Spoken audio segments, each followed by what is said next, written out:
This program features live coverage of an African safari and may include animal kills and carcasses. Viewer discretion is advised. Good afternoon, everybody, and welcome to the Maasai Mara. We're on the eastern side of the river. Those are some elephants. This is Safari Live. Ready.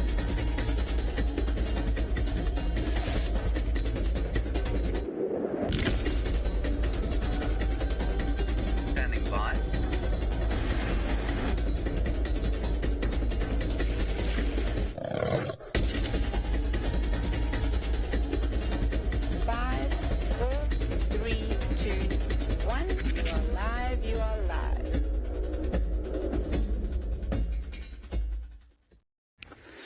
My name is James Hendry, and you're looking at a herd of elephants. As I said to you, David is on camera today.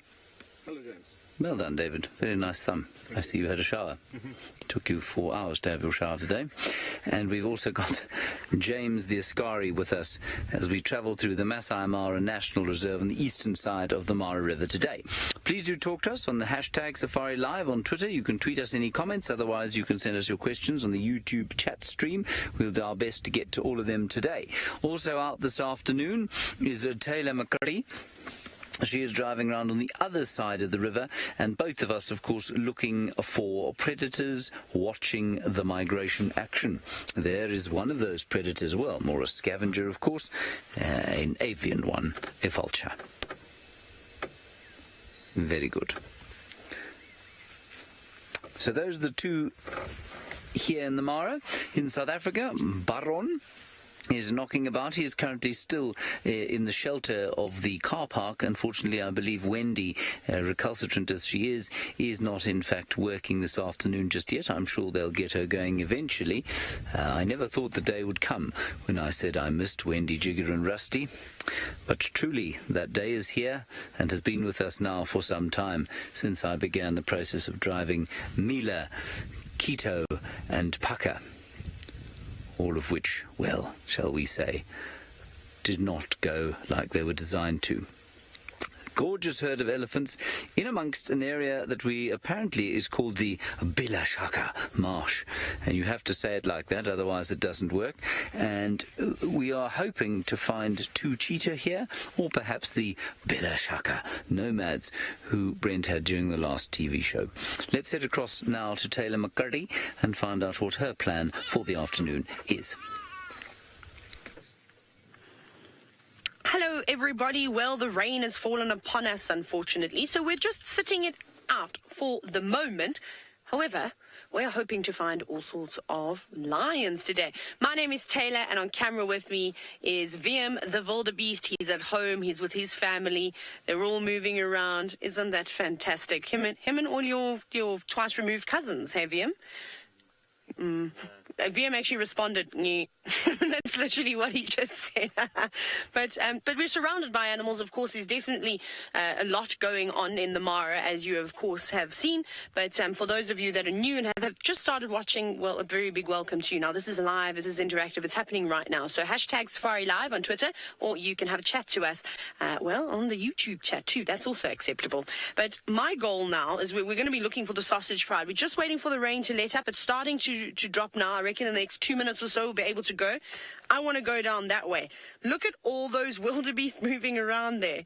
It's so cool. Those little dots, it's a shongololo of wildebeest. They've formed a long train. Some are now picking up the pace, are coming down their escarpment. Perhaps they've had a speed wobble and are feeling a little bit left out, and they're all grouping together.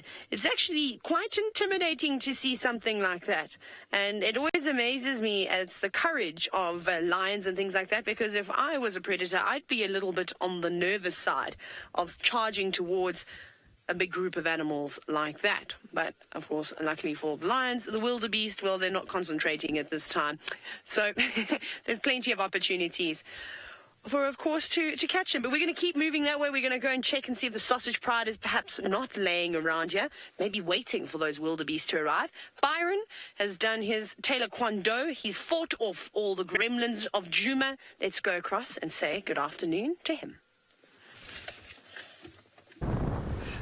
We have indeed, Taylor. Everything's working again. Good afternoon, everyone. My name is Byron, and on camera with me this afternoon is, of course, Senzo. Now, it's a lovely warm afternoon today. There's a bit of a breeze in the air, but it's very, very warm, and I'm hoping to find some more animals this afternoon. So apparently our weather station says it's 30 degrees Celsius and 87 Fahrenheit. That's also a lie. That is not correct. It's not 30 degrees. That's probably about 26, I'd say. 26, 27, I reckon. Maybe 27. We keep joking about our weather station being slightly off. Don't know where it comes from anyway. This morning we had a lot of luck. We had beautiful elephant sighting. We had a huge herd, and then we also had a lioness, just the one lioness. I think the mother of those wonderful little cubs that we found the other day. She was contact calling, trying to find the rest of the pride, but eventually laid down and was resting. So I'm not sure if she managed to move on. We might go and check that area again, see if she did find them. Also like to try and find a leopard this afternoon, so we'll try our best. We'll see. I'm sure we're due for a leopard actually.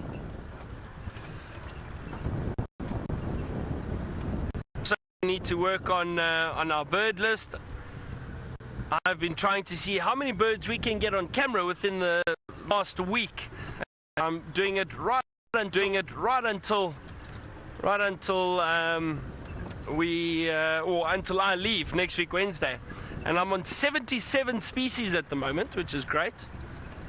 So 77 birds on camera, and we'll see. I'd like to get to 80 by this afternoon.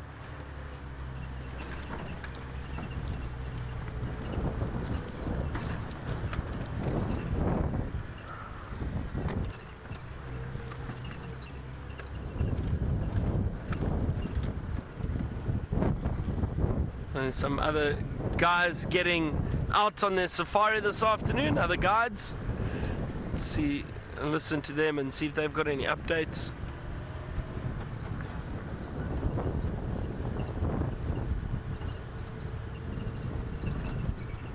It's nice and warm, so what I might do is go and check some of the water holes today. Rob, you say we need to see Shongile. I don't know where she's been. I haven't heard an update about her for a while from some of the other guides. I'm not sure. Maybe she's hiding down on Little Gowrie again. We know that young female leopard she's quite happy down there. She goes down there quite a lot. But we haven't seen tracks of a young female leopard around here, so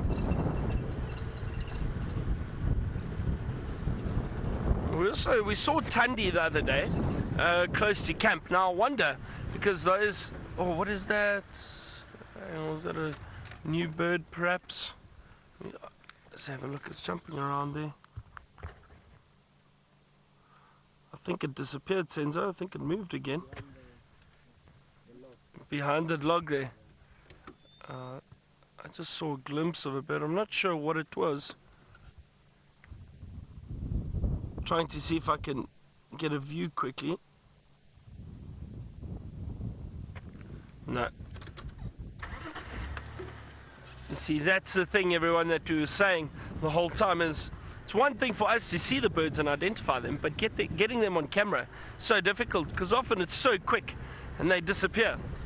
So it's not easy trying to get that amount of birds on camera. There's still a lot of birds that I've heard and I've seen, but we just haven't got them on camera yet. So we'll try our best. And this is Senzo's last drive with us until he goes on leave tomorrow. Senzo, well-deserved leave. Hey, Senzo? Nice to relax and see the family again, hopefully. But Senzo, you must rest. You mustn't go partying every night. I know you.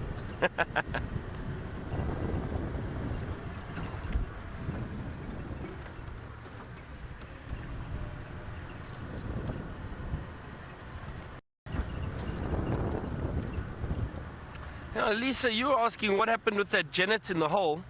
Hang on, what little bird is this over here? Do you see it, Senzo? Oh, golden-breasted bunting. We've seen a few of them, but that was beautiful to see. Where did it go? There it is. They really are gorgeous birds. Wonderful colours, golden-breasted bunting. It's funny, sometimes when they fly you don't see that yellow immediately. Lisa, you were asking whatever happened to that genet in the hole. Lisa, I saw it the other night with Sebastian. I caught a glimpse of it with the spotlight, but we couldn't get it on camera. It disappeared back into the hole. So I think it's still around there, but the last 2 or 3 occasions I've driven past and had a look, I haven't seen it. So I'm not sure where it is hiding. Blue waxbills, we've seen them. We've got them on camera.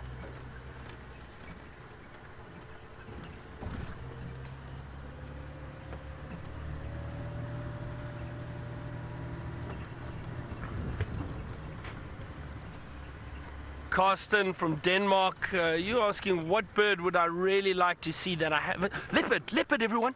Look here. There we go. Right in front of us. What? How's that? Wow, this looks like a big male. I wonder if this isn't Tingana. Let's have a look.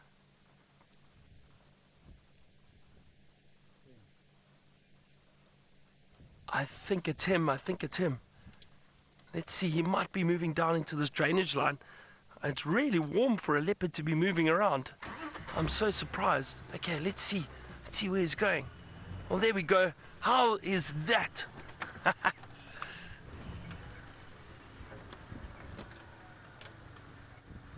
I'm just trying to have a look and see if we can follow him. He might, hopefully he doesn't disappear down and lie right in the drainage. He's just in front of us. Have a look. He's moving down there. He might decide to find some shade. And Texan, do you copy?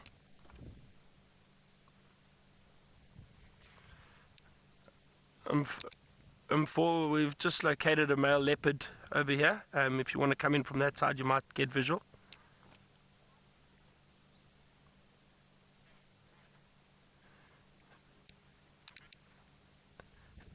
Yeah, FM, he's actually just come out the drainage line, so come in directly where you are, and you should get a view from there, and maybe you can stick with him. And see, I'm just letting Texan. Hold on, you can see him moving there.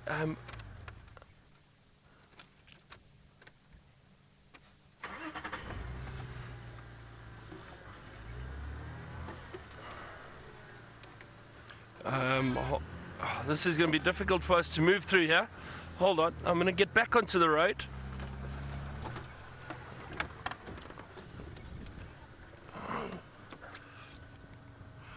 Yeah, James, you say it is Tingana, as I thought so. Sorry, I'm just trying to multitask here a little bit. Let me get out of here. I don't want to lose that leopard now. Sorry, Senza.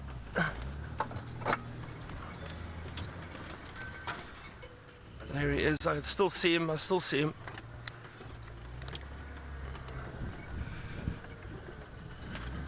luckily, the other guide is on the other side of the drainage line.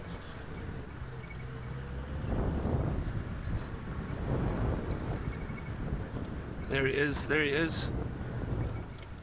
Now, I wonder if he's potentially hunting. Have a look. There he is.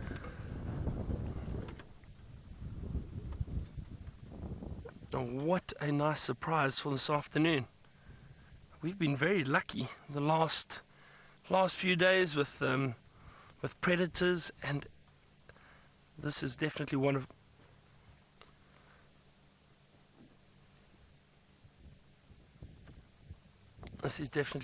of my favorite leopards, I must be honest.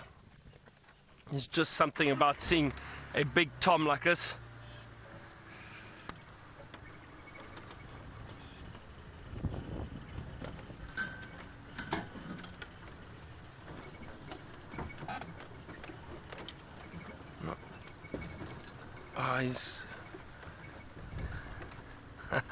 And all of you sound very excited to see leopard. So you see, things happen for a reason. Maybe if we didn't have those technical issues earlier, we wouldn't have been able to follow him. Or we wouldn't have found him, rather. We would have driven past him. Who knows? He's going to come out in front of us. Look here. There he comes.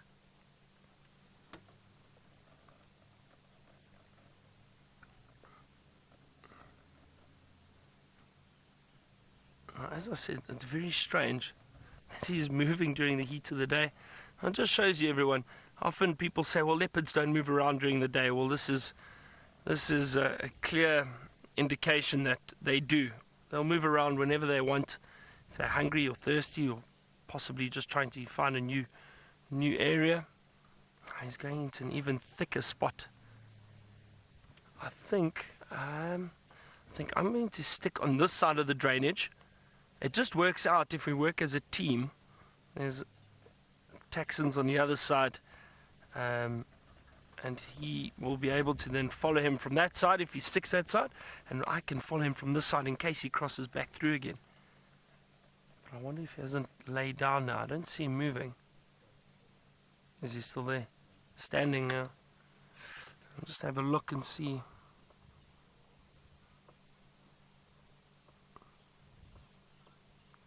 Oh, this is really exciting. I'm going to stick with this leopard and see where he goes. Hopefully he settles down for us. But let's go across to James, who apparently has some lions in the Mara.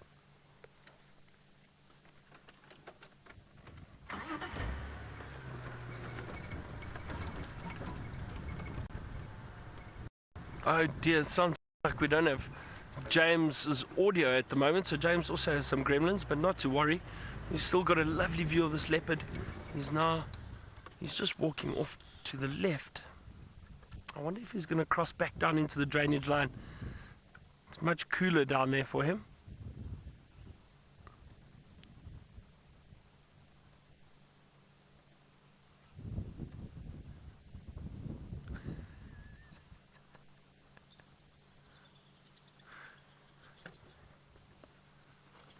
Okay, let's go out this drainage and see. Maybe we can try follow him through there.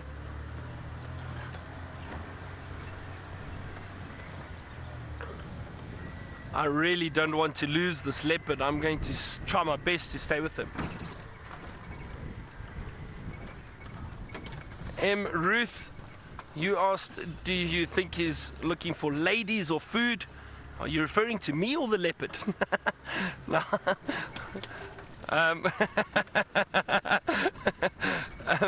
Ruth, I think he's potentially looking for food. Now, the male leopards, what's so wonderful with the male leopards, there he goes, just caught a glimpse of him. Hold on, sorry Ruth, I'm just trying to stick with him so that I don't lose him. This is always difficult moving through this monkey thorn. I don't like it very much, bad for the vehicles. So Ruth, I think in this situation it's food, and I'll tell you why. Because this male, sorry, you see how I struggle to multitask clearly. Ruth, the thing is with male leopards, the wonderful thing with male leopards is they don't have to worry about looking for females at all. The females come to them. For a male leopard, all he needs is... Now, I wonder if he hasn't found a shady spot around here somewhere. Can you see him, Senzo? I've lost him. Oh, no, you see, this is exactly what I was hoping wouldn't happen. I can hear Franklin's calling. Hold on, I think he's just gone through here. So, Emrith, as I was saying, the male leopards, with them having large territories, they attract the females. The females come and look for them. I can't get there now. See, this is the thing with these male leopards. They can disappear so quickly. I really hope I don't lose him. So the females, they will go and present themselves and look for the males. And he will then be able to mate with the female, but he doesn't have to go look around. All he has to do is mark his territory and defend it against other males. It's a steep drainage line here now. He could have gone anywhere.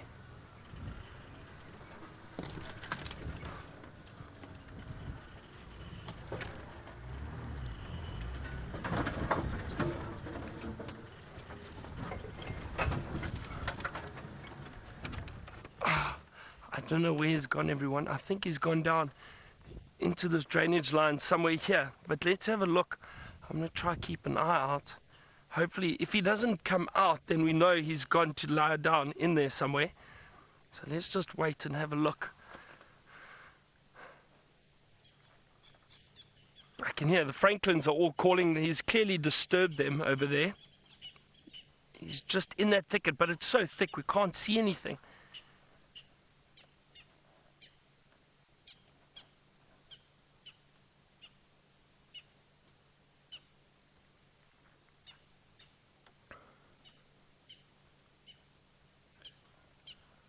Oh, here he comes. I can see him. I can see him. There he comes. He's going to be coming towards us. There we go.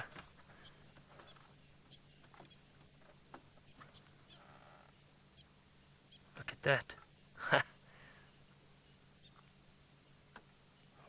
What a beautiful male leopard. You know what, everyone, he might walk straight towards us. Might walk straight towards us. Come this way. There we go. I'm actually just going to back up a little bit. So I don't want to block his way. Yeah, he's coming straight out this side. He might decide to walk right in front of us.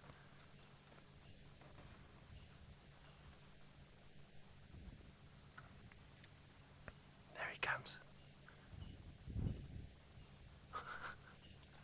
He's so close we can't even see him. There he goes.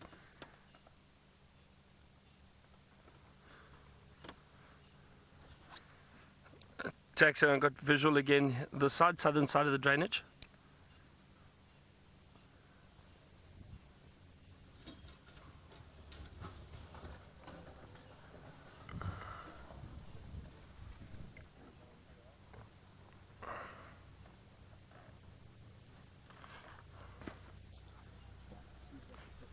Yeah, I think he's either seen or heard something.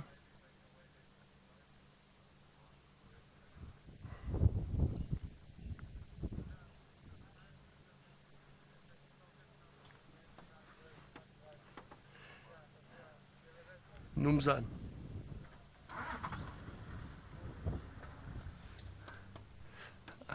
Just having a look.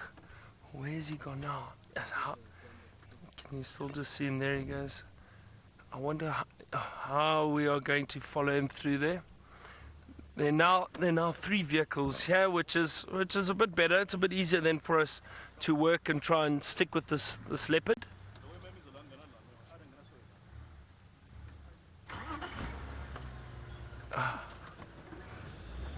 All right. I'm going to see. Let's go across to James. Sorry, I need to try and get out of here quickly. It's going to be tricky, but let's go across to James up in the Mara. Hopefully his audio is fixed and he's got those lions. Back on these guys. Okay. Why, but I mean we can start, yeah. Hello everybody again. Here we are with the Baraka nomads. The last time you came to us we didn't have any audio. In other words, you couldn't hear what I was saying, which was not necessarily a bad thing. I might be talking utter nonsense. But we think we have all 6 of them here, although I've only seen 5. But they're waiting on the edge of the forest, doing not very much at all. I suspect that they will go hunting later on. They don't look very full, which is quite nice, and they're not too far from here. There are some wildebeest, there's some zebra, there's some taupai, although these, what David describes as laziest cats he's ever seen, I think will be slightly over-challenged by chasing taupai. So they will probably, maybe, head off for some zebra or wildebeest. So that's the lay of the land here. I'm not sure we'll stay with them the whole drive because I think we need to just pop down the road to see if perhaps the 2 cheetah aren't around so that we can make a decision as to where we want to be by the time the sunset comes. I can't imagine this lot are going to get up and rush off anywhere if we disappear for a few minutes. So I think we'll probably head down towards that marshy area there and see if we can't spot the cheetah. But we'll sit here for a little bit longer. There's one of them lying next to the, well, sort of a skeleton, if you like, of a long burned tree. And so different across here from the way that it is the other side. And that's because the grass has been either eaten and burned. And you can see it's just much more open. And that is not necessarily a good thing when you are trying to follow these lions on a hunt, because they could easily then seek the cover of the forest rather than the grasslands. Ruth, I'd love to tell you the answer to this question, but I'm afraid I'm unable to. You want to know what Bilashaka means? I don't know, but I'm going to ask James behind me. James, do you know what Bilashaka means? It means that a place that you has got high possibilities of getting something. Okay, it means a place apparently that has got a high possibility of getting something, which I assume refers to the amount of game and the amount of animals that are normally found here in the Bilashaka marsh area. And certainly we've seen elephants and baboons and Grant's gazelles, Thompson's gazelles, impalas, taupai and wildebeest and zebra. Jackie, you're wondering about the mating season for lions and when it is. Jackie, but like human beings, they don't really have a mating season. They have, that's where the similarity ends, however. They will come into season as and when they don't have cubs anymore. So basically the cycle goes as follows. A lioness will turn 2.5 years old, 2.5 to 3. She'll come into estrus for the first time, and a male will cover her, if you like, for want of a better term. And then she'll give birth 100 days hence. Then she'll raise those cubs, and if no harm comes to them, between 2.5 and 3 years after that, she'll come into estrus again. And it could be a little bit before that, could be 2 years, could be, I suppose it could be as little as 18 months if there is sufficient sort of food and nutrition around, but probably somewhere between 18 months and 2.5 years, she'll come into estrus again. And the process will be repeated. But if anything happens to those cubs, if they die through the attack of a male lion or through disease or whatever it is, she'll come into estrus almost immediately again.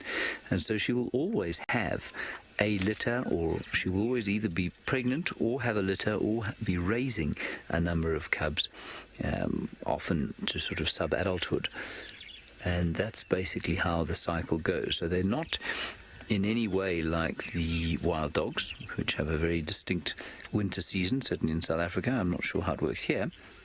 And then also the antelope, of course, which are very seasonal. Now, Sinak, you're wondering who is faster, a lion or a topi.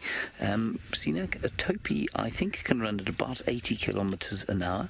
It's about the same speed as David on camera. He could run at about 85 kilometers an hour. A lion, I'm told, I've read up to 80 kilometers an hour. I think you'll probably find that they would struggle to reach more than 65 or so. I say struggle. Remember, a human being that runs the 100 meters in 10 seconds, which very few of us can, of course, and when I say us, I don't mean me. They're running at an average of 36 kilometers per hour. So, yeah, I mean, they're pretty quick. Let's head across to Taylor now. She is across the river. I don't know what she's got. I'm stamping. Get away. Go. Oh, I'm almost crashing. Luckily, it's all open here. There was a fly. It's gone now.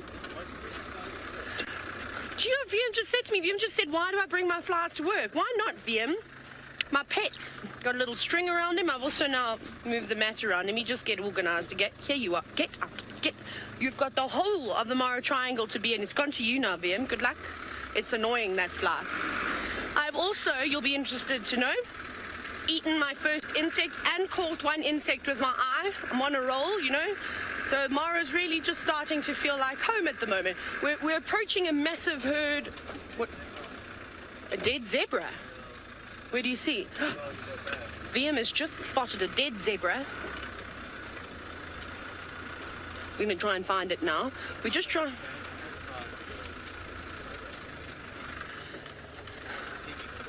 Yeah, I was going to say, you sure it's not maybe sleeping? Can you see ribs? If you can see ribs, it's probably dead. Because zebra like to have naps. Sort of want to drive into... No, hang on. I'm going to drive us into a drainage line now. That won't be fun. Have you got it? Okay, cool. I'm going to go back a little bit more, but I'll try and stay on the road this time, or the 2-track. Did it wake up from the dead, Vim? Still sleeping? Where? Slowly forward, says Vim. He's guiding us. He can see he's much higher than what I am. So I'm going slowly forward. And let's go more slowly forward. Whoop.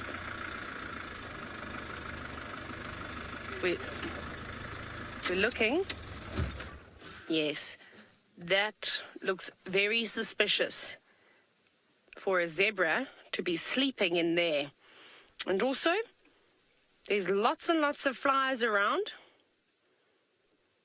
I wonder what's happened there. If somebody has killed it or if it's just died. I'm not sure. It's difficult to see. It's quite thick. We're driving on the edge of a drainage line now. So it is virtually impossible. One of the only places where you can't actually see anything on these drainage lines. And we are in the area that the sausage pride like to hang around in. Now, I know where these flies have been to. They've been on the dead zebra. I don't want to be on it. There are lots of wildebeest and zebra around. That's not to say that there aren't any lions or anything about. But we'll keep an eye out over here. It's been quite warm. There's been a bit of rain, so they could have moved out, tried to look for a bit of shelter, and hopefully we're going to get lucky around here. But I'm going to send you back all the way down south to my dear friend Biceps Byron Miggy.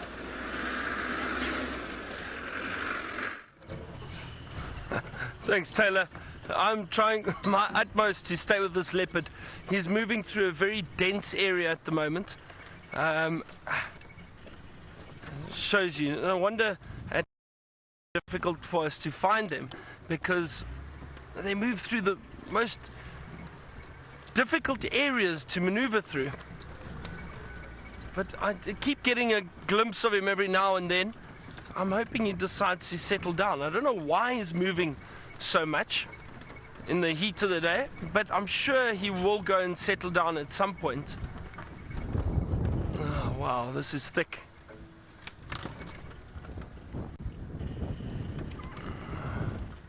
And I think even the guys on the other side won't be able to see him anymore.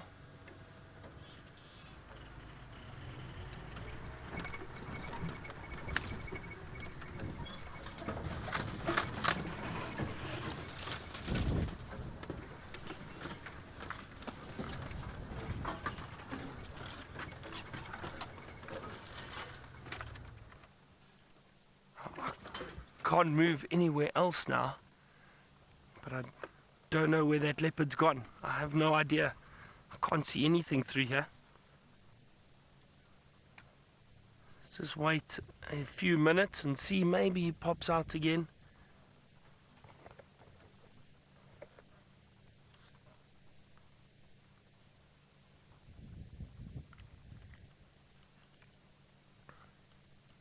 And it just shows you, I mean, and you can see this area.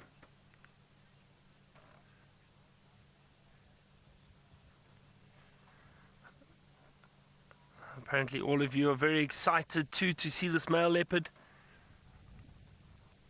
Yeah, and I just hope that he comes this side, but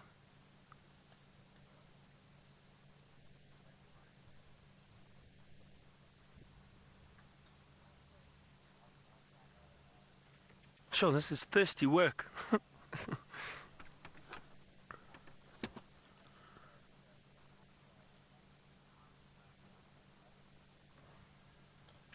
Oh, there's a little scrub here that was right next to us. Just moved through the bushes, right next to us, hiding in the dense thicket. There he goes. It's just disappeared. There he is, there he is. We got him again. There he is. See, patience, everyone. Look, he's coming through. Oh, hang on. Is that another leopard? Just hold on, everyone. That looked like a different leopard. I only caught a glimpse.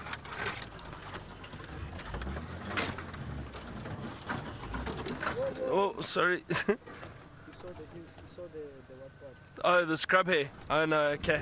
So I think, is he coming this side now? Let's see. I'm just about stuck here, everyone. Sorry. There he is. Hold on. He spotted a scrub hare. That scrub hare that moved. Let's see. Oh, sorry, Senzo.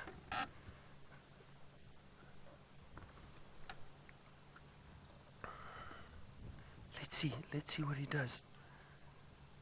He'd have to be really fast. Sorry, just the way he moved. He moved so quickly from... Hold on a second. Sorry, the guys are now asking about this leopard.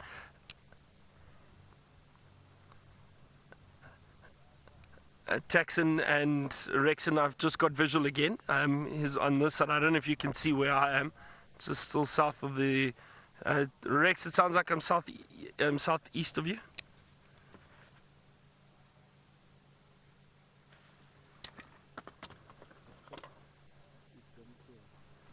Yeah. Can you still see the leopard though, Senzo? He's just behind that thicket. So as I was saying, everyone, the way he moved, he just, from that very slow walk that he was doing through the drainage line, it changed immediately, and I caught a glimpse of this leopard moving. He looked like a younger, more agile leopard, the way he moved. He clearly saw that scrub hare, and now I think he's interested in having a look to see if he can potentially get a meal. Now, even this male leopard will feed on a scrub hare. Not a substantial meal, but a meal nonetheless.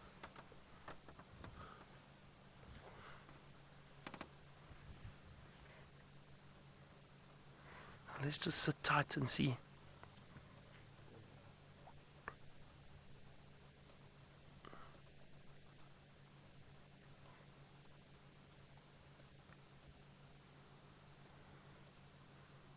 Well, I think we've done really well to stay with him, moving through this dense area.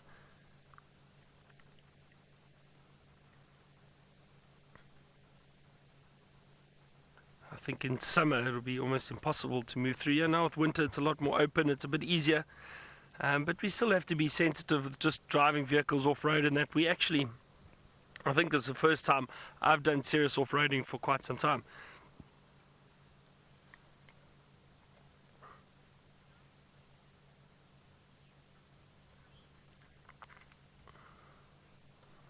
Oh, there he goes now. There he goes. Moving a little bit quicker. I wonder if he's seen something. Delrez, you said, is it possible that he gets up in a tree and rests? It's possible, Delrez. It's possible. Sorry, let me just... But I think with him moving around like this, if he decides to rest, he might just stop and rest shade somewhere. There we go. There we go. It's a nice view of him, at least. I don't want to disturb him if he's seen something. But I think he's just hunting everyone. I think that's why this leopard's moving around so much.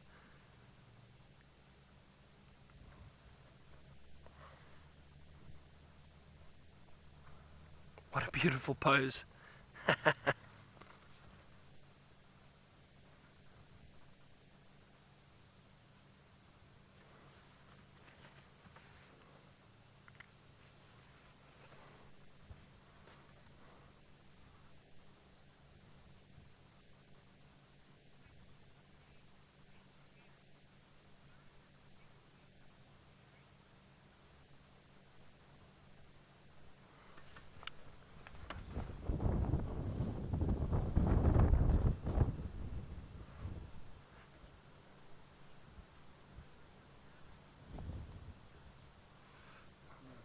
Just have a look. Apparently, Megan says she can see what looks like a little bit of blood on his neck there. I see that now, Megan. Yeah, it looks a little bit reddish there. Maybe a scratch. Maybe got into a scrap with another male leopard. Who knows? Maybe that's why he's moving around a little bit. I don't know, but he. Sorry, I'm also listening to the radio. Obviously, the other guys would like to see this leopard.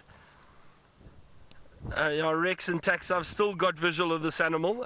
We're just in that block where you last saw me, Rex. I'm going to stick with him and try to follow him through here if he does move.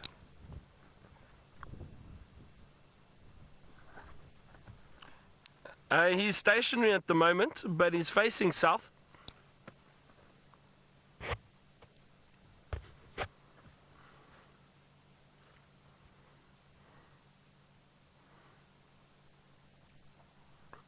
Yeah, so who knows? I mean, I haven't seen Tingana for quite some time, so I don't know if he got into a scrap with another male leopard. Snazzy, you asked, is he panting because he's hot? Yes, most definitely. It's very warm this afternoon, so I think with him moving around so much, it is quite warm. Oh, he's going back to the drainage line now. Let's see, I wonder...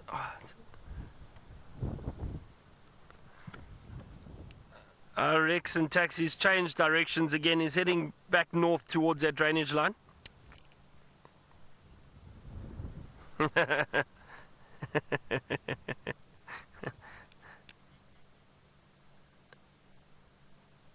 Oh, the scrubby just ran out. Here it is.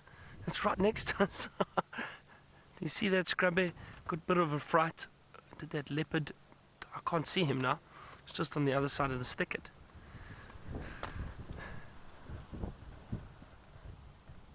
Here we go. He's coming in front of us. Here he comes.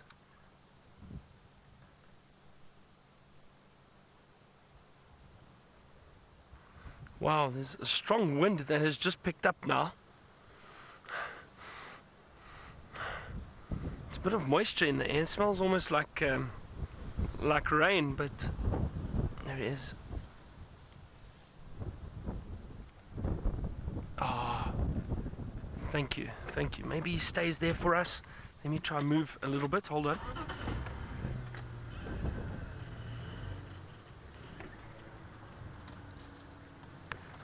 Oh, nice.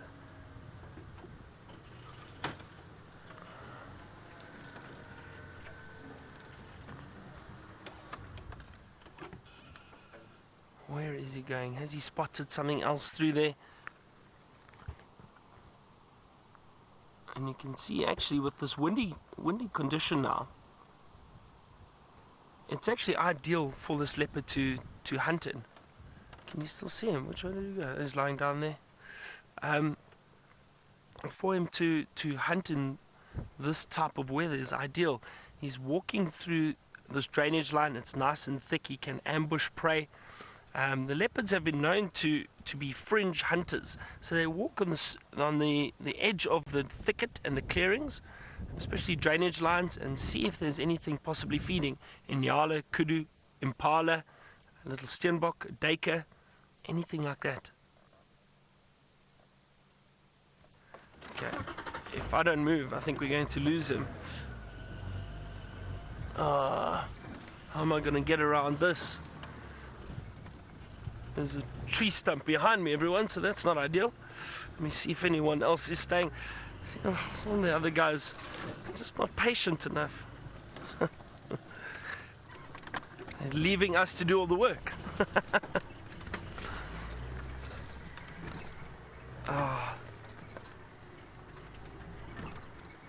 All right, well, let me try get through here and maneuver around. Maybe we get another view of him.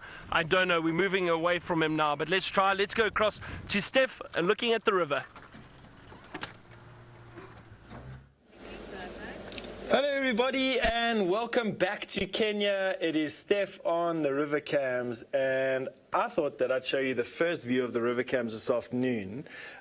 With the last shot cams, beautiful shot of a bend in the Mara River up here in Kenya, and where this morning we had a group of hippo busy mouthing and licking a wildebeest calf.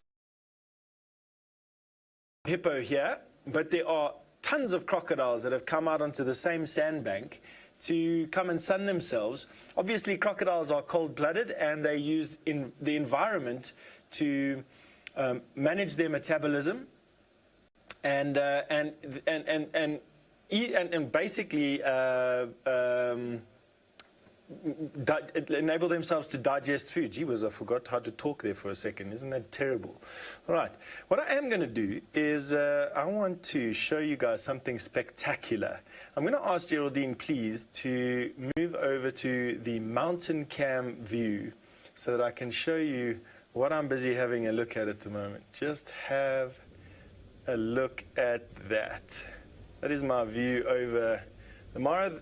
The mountain cam obviously is a camera that is just outside of my office, so that view that you're seeing over there is the view that I have from my office window, which is arguably, for me at least anyway, the best office view that anybody could have in the entire world. Just have a look at that, with that rainbow. We've just had a little afternoon thunder shower here over the Mara, and that fantastic rainbow that is busy shining out from the valley just in front of us. Isn't that spectacular? There we go. That's about as good as what I can get the framing, I think. So feel free to snap away on your screenshots and save that for a bit. I think that is just glorious. Let's see if we can zoom in on these colors for you. I always wondered how close you can get to... Oh, there we start losing a bit of color. Oh, that is fantastic. Obviously, a rainbow is created by the refraction of light through water in the atmosphere, and it takes a very special set of circumstances to get a rainbow. The sunlight has to be at just the right angle. I can't remember exactly what the angle is right now. I think it's in and around the 20 degrees odd.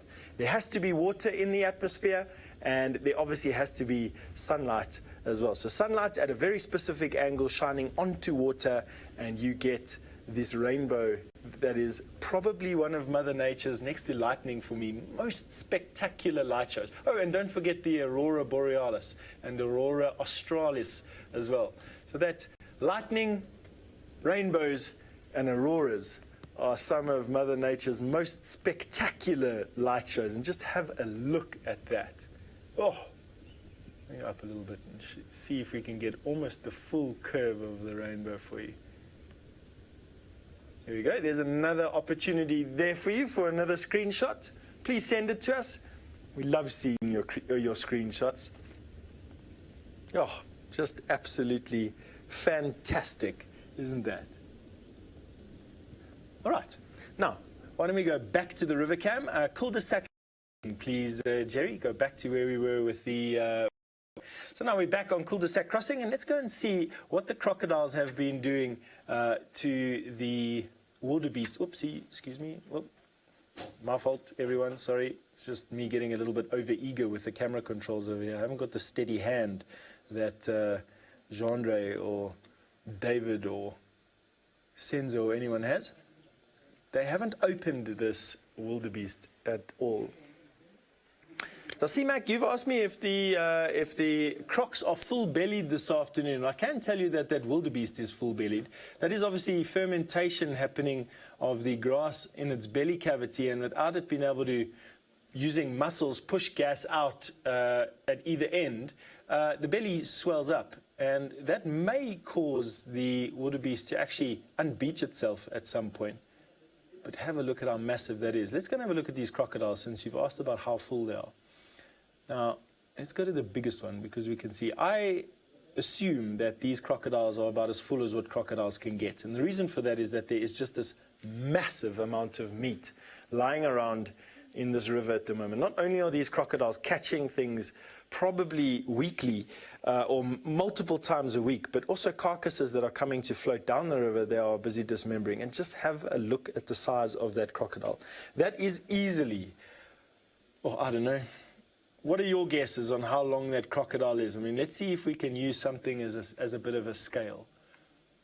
It is a giant of a crocodile. Isn't the biggest crocodile that we've got living in this pond might be this guy living up here. He's got a dark green head. Quite difficult to actually see. Yeah, that might be the biggest crocodile living in this pond. It's a guy with a dark green head. And he'll be longer than this one we're trying to look at now, but without some scale, I don't know. Let's use this bird, because I know how big this bird is. So that bird is a thick knee, it looks like, if I'm judging these things correctly. let's call it a thick-knee bird, which is about the size of a small chicken. And using a chicken as and it's almost in line with that crocodile, probably a few feet back. So using a chicken as an example, and let's call a chicken a foot in length. We've got 1, 2, 3, 4, 5, 6, 7, 8, 9, 10, 11-foot crocodile. How's that for a guess? So I'll say that that's about an 11-foot crocodile. What do you think? Send your answers to the hashtag Safari Live, and let's see what you think about how big this crocodile is. The crocodile top left-hand corner just had a regurgitation of some sorts. Now, while they're sitting there with their mouth open, you might ask me, they're sitting there with their mouth open simply because they're trying to bounce their core temperature, their core body temperature at the most optimal temperature to maintain a healthy metabolism. And that is what they're doing. Now, Lisa, you've just said that this crocodile is 10 to 12 feet, and Tony has said that this crocodile is at least 16 feet. 16 feet, Tony, is probably what that dark green crocodile is at the back. I'm going to say only because it's what I guess it at as well, Lisa. I'd guess that this crocodile is somewhere between 10 and 12 feet. That is what I'm assuming this crocodile to be at. It's a giant crocodile. That thing has a size 12 back foot, and is as wide across the middle as you are with your arms outstretched. You'd be able to lie on the back of that crocodile with your arms outstretched, and your palms might just be able to touch the floor. That is how big that crocodile is. Massive. All right. On that note, I think let us send you back to Byron, all the way down in South Africa.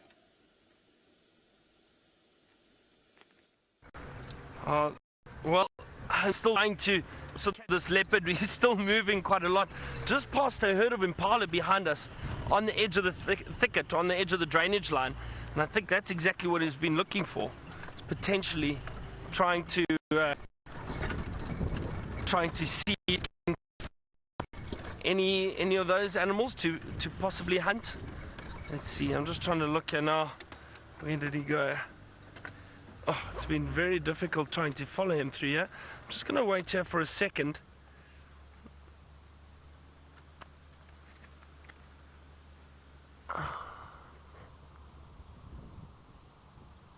He might even go right down into that drainage line. There's another big drainage line just in front of us here. So he may go down there. I think one of the other cars just caught another view of him on the other side. Let's just see. Oh no, the leaves blowing into the car, and we cleaned the cars today. And now the leaves are blowing into them again. It sounds like he's in the drainage line there.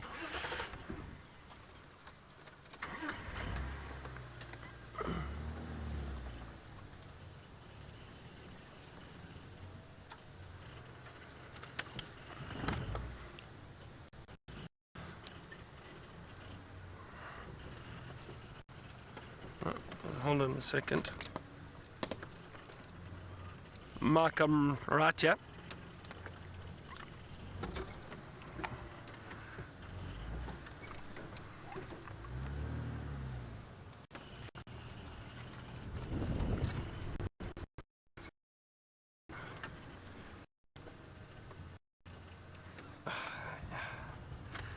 You know what, everyone? I'm sorry about this. You know what I think I'm going to do is rather move out of here. There are now 3 vehicles, and there's one down in the drainage line. I think let me give them a chance to try and see if they view him, and hopefully he decides to settle down, and then we can try. Well, let's go down to the dam and maybe have a look there. Just hold on a second, sorry.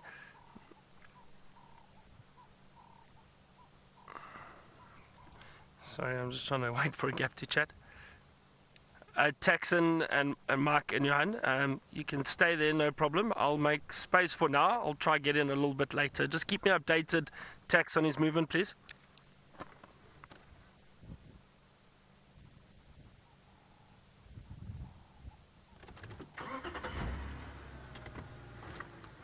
Okay, copy, thank you.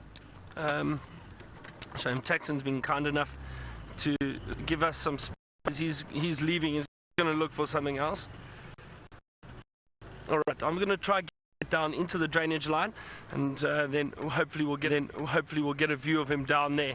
Let's go across to James now, who is viewing a huge herd of wildebeest. Let's see if they're crossing any rivers.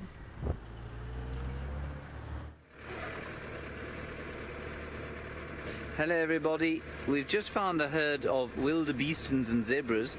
It wasn't why we came here, because we thought we might have seen the back of a cheetah on a termite mound here, and we're just trying to get around to a position where we can see it without, of course, getting this vehicle stuck in the mud on a permanent basis. Good. Beautiful, gorgeous scenes playing out in front of me here. And I must just excuse, I believe my shirt is torn, and that was on display for everybody last segment. I'm sorry about that. I shall present now like that for the rest of the show.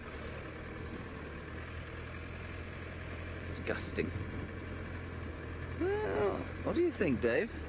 We think it might actually just be spiders' webs, because spiders' webs look exactly like cheetah, don't they, David?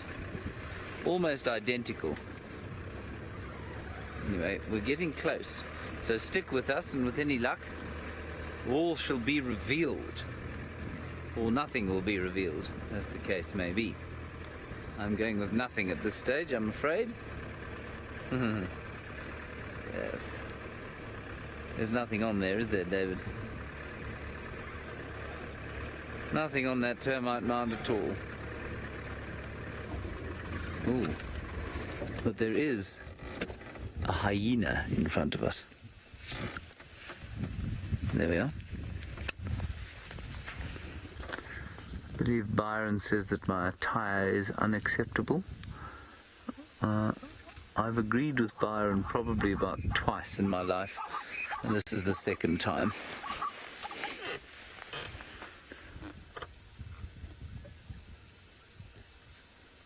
Yeah, no, there's no cheetah on the top of that termite mound. What a dreadful pity. But there is a lot of stuff to eat here, and it would not surprise me to find a lion popping its head up. And this is the last place that David and Brent saw the cheetah knocking about here.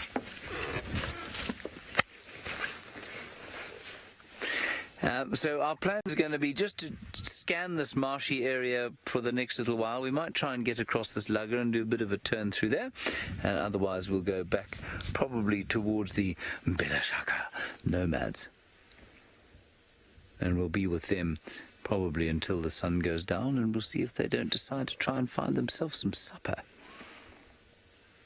So the herds up here seem to be far more sparsely distributed than the ones down or across the river in the Mara Triangle. I'm not sure why that should be the case, other than to say that in the northern parts of the Maasai Mara National Reserve, which is what we're in now, there doesn't seem to be nearly as much grass.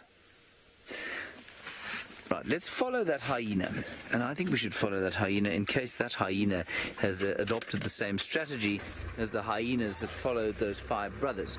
We did come here hoping for the five brothers, but they have headed north into a conservancy that we're not allowed to go into. And I say five brothers, they're not actually brothers, they're a band of brothers, but we think, apparently, according to the Mara Cheetah Project, they probably come from 3 different mothers, those 5 cheetah.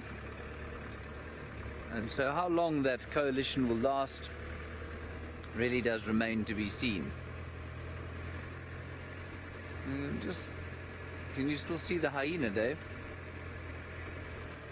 I can't. He's probably gone up through here. It's such a lovely afternoon, and it's such a lovely area this to be oh, here we go.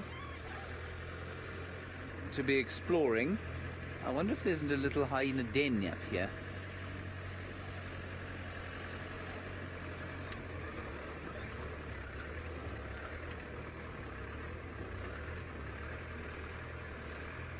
Sinak, you're asking about hyenas and if it's common for them to be solitary, I think.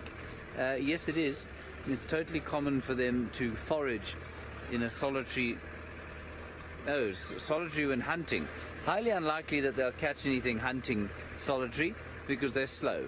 They're simply not very fast at all.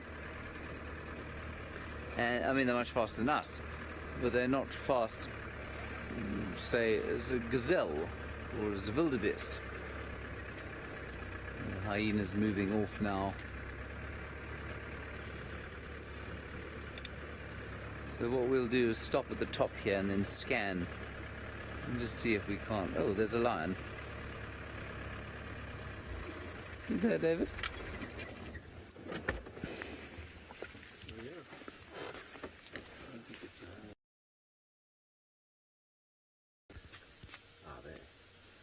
Yes, it's that thing that looks like a sort of teddy bear-like face, but is in fact a cat. There we are. Another young male. It's interesting.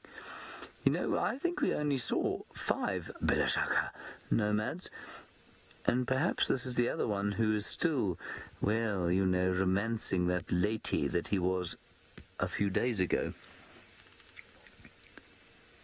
That is quite interesting to see. Now, the distribution of cheetah, of course, is intimately linked with the distribution of lions. And if you watched our last TV show when David and Brent had a rather, I think, desperately heart-stopping moment, and the 2 cheetah were being chased by the pride of females that lives in this area, you will notice, of course, why that should be the case.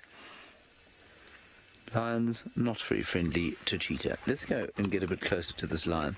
That's a bit of spot of luck there. Now we'll have to decide which ones to stick with. This chap here, or the others further north.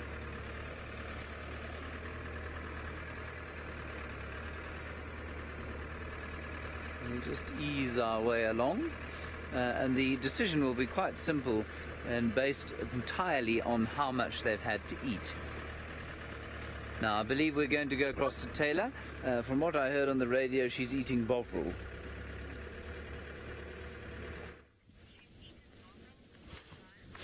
I've eaten bovril, James. Yummy, delicious. Bovril is the equivalent of Vegemite, but not a vegetarian, of course, version, and it's so delicious. Anyways, we're sitting, of course, with the golden grass and all the wildebeest moving towards us. There's even a rainbow in the distance, but unfortunately, it's not really showing too nicely on camera, the rainbow. But there has been quite a few big rain clouds about, and luckily we've stayed relatively dry, barring a little downpour earlier. With no luck with those lions. Can you believe it? We're searching. The wildebeest are all moving back up towards the escarpment again. So hopefully we're going to pick up on some lions around here. Basically, we've been bobbing and weaving from one side of the escarpment and then sort of back slightly further east onto one of the main roads and then back up, just using all these roads over these massive open plains. But because it's been so warm now, I wonder if a lot of these cats maybe aren't resting up just yet. All of a sudden it got exceptionally hot, but we're not going to let that worry us. We are most certainly going to continue searching. Isn't that gorgeous? This never gets old, I can tell you that. You can hear a couple of the gnu's gnuing. You hear them there. Must be a youngster. A couple of the youngsters have been very, very chatty this afternoon. Not too many zebra in and amongst these wildebeest though. And I always find it really funny how they've been walking on the roads and they all walk together on the 2 tracks. It's not like the roads that we have at Djuma. Most of them are these little grassy tree tracks. You'd swear as if they had nowhere else to go. They could only walk on that one spot. It's very, very funny.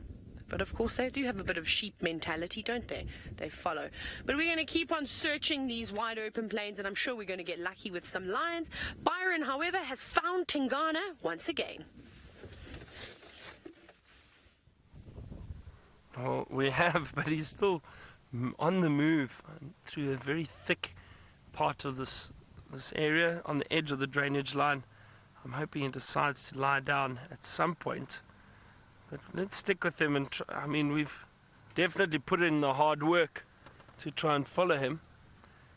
Let's see. So we should get hopefully another view of him. It's been very tricky to follow this male leopard, but just letting another vehicle go past, and because he's walking on the edge of the bank there the whole way.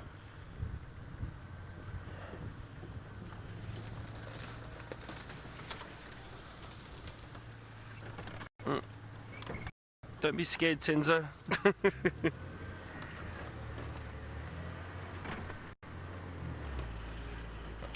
I don't know, our signal hopefully will stay. I don't think we'll lose signal down here, we shouldn't.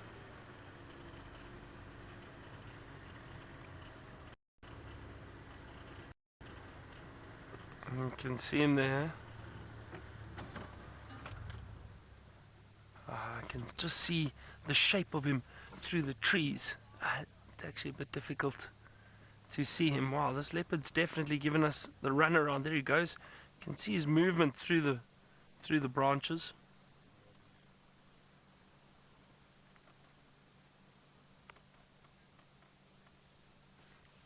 Hold on a second.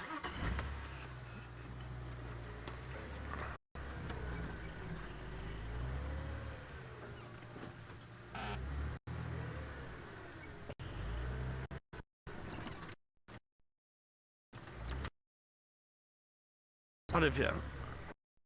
That's a bit of a problem. We can't see him now where we are. We're a little bit stuck at the moment. We're down in the drainage line. He's lying just above us. He's actually just on this ridge right here, not far from us. But again, I think, you know, our patience will hopefully pay off. Maybe we'll get a view of him. There's no rush. There's no rush, so we'll wait. We've been trying to follow him very carefully, and I think we've done well to stick with him through this thick area.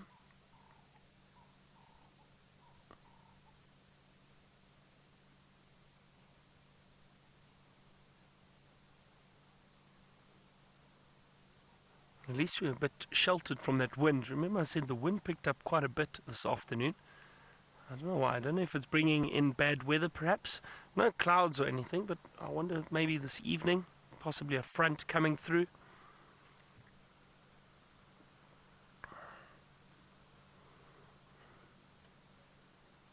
Gee, that was some serious off-road driving, dodging trees, maneuvering around, trying to get through that thick area that this leopard was moving in. It just shows you from time to time how difficult it is to follow these predators when they are moving.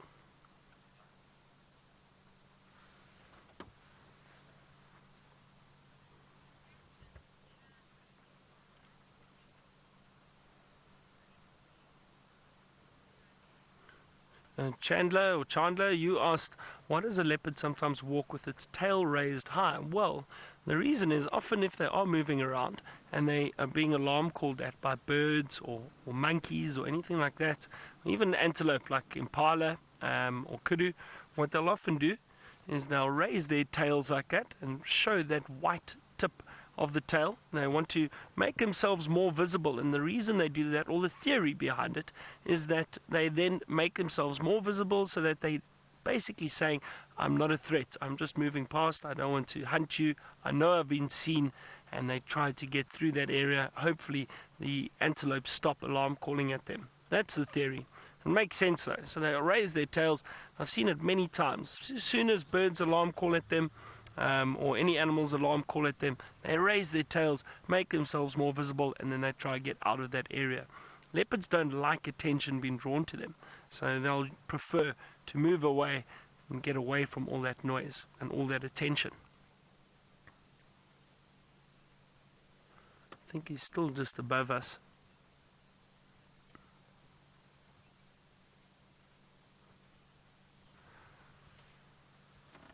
I'm just having a look. Yeah.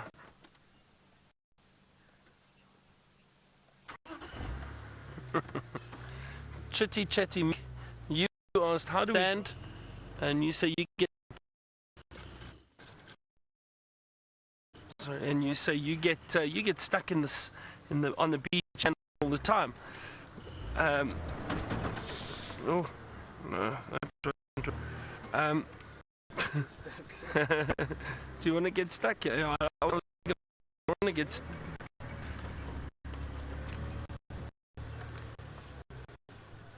Hang on, I think I've got us a little view here.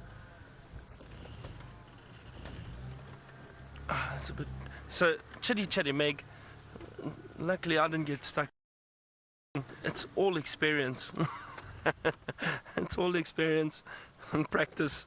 Look, I think I've been stuck once before in my career. I used to. There he is. You can see the spots there to the right-hand side. You can see his face over there. Can we lighten that a little bit, Sensor? Ah, there we go. There you can see him. Beautiful pattern. Difficult, so well hidden. But we'll sit here for a while and hopefully we get another view of him. Alright, now we'll sit here for a while and see what he does. Let's go back to James and his torn shirt. I wonder, was it a lion attack, James, or what is the reason for your torn shirt? Let's go find out. Excuse me 1 second. I just had a mouthful of nuts. Very good nuts, I must say. Macadamias mixture.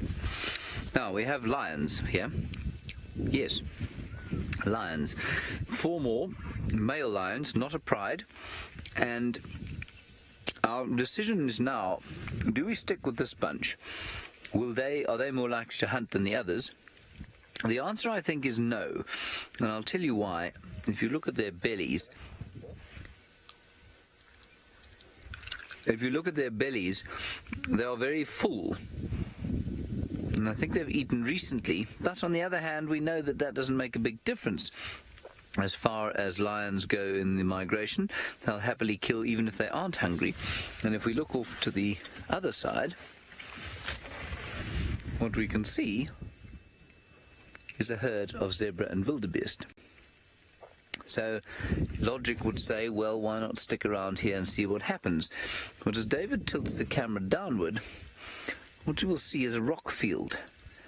And that rock field will preclude any kind of driving whatsoever. So I think what we're going to do is go back to the Bilashaka nomads, as opposed to stay with the 4 other Bilashaka nomads.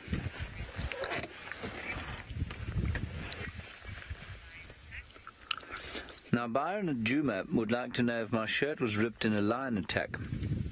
The answer is, of course, no, my shirt wasn't ripped in a lion attack, Byron. My shirt was ripped by some overzealous eating, I suspect.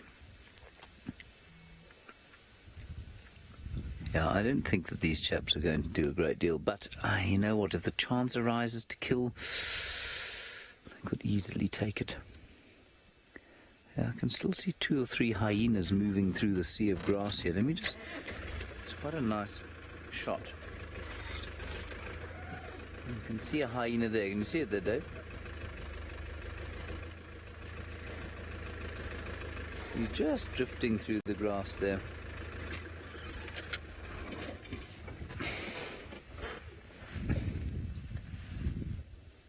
He was drifting through the grass there.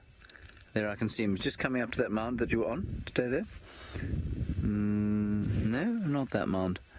He's just gone past another mound. There you got him. Well done. We've put a couple of zebra to flight, but you know, I don't think those zebra will have any chance of being killed by him. Alrighty, we're going to just ponder this little quandary of ours for the next few minutes. While we do that, I believe Byron, Fashion Police Sarau, is waiting to have a conversation with you. Fashion Police, that's a good one, James.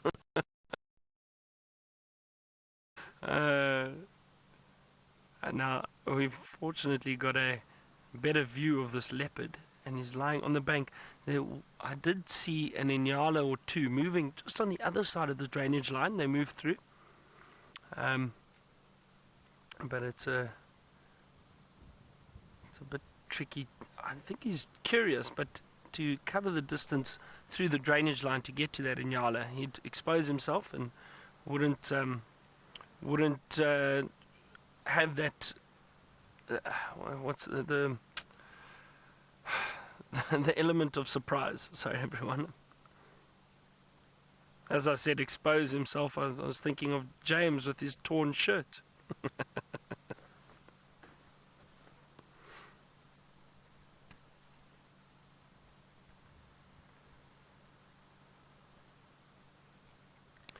It's actually a wonderful view of that leopard. Shows you how well they can camouflage and disappear in the thickets. Look at his concentration. I mean, look at that.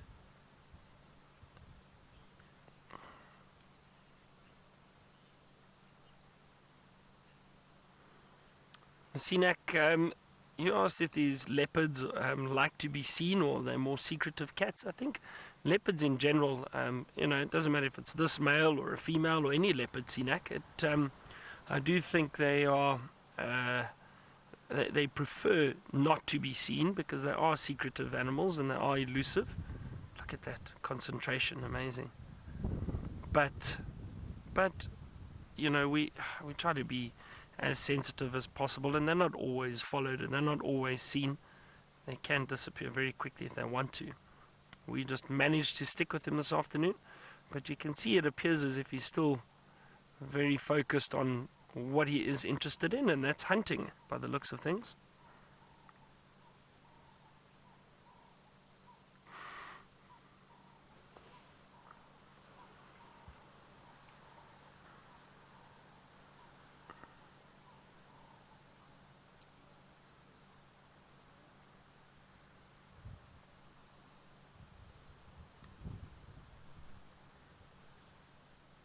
I wonder if he's going to move again or if he's now decided it's probably time to rest. As I said, I was surprised at how far this leopard moved during the day and during the warmth of this afternoon. It was quite warm. It's cooling down now because of the cold breeze.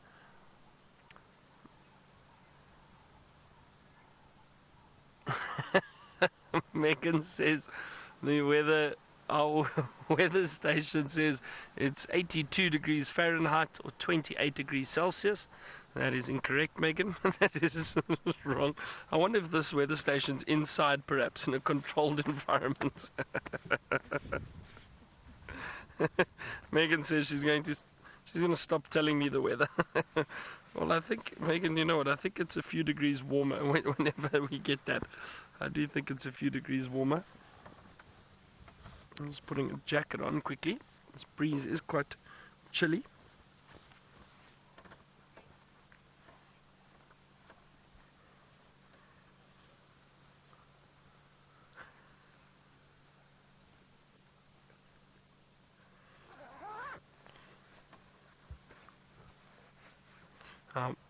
Manushka, you were saying you can hear a Cape turtle dove calling. Yeah, there is one calling behind us somewhere. You can probably hear it.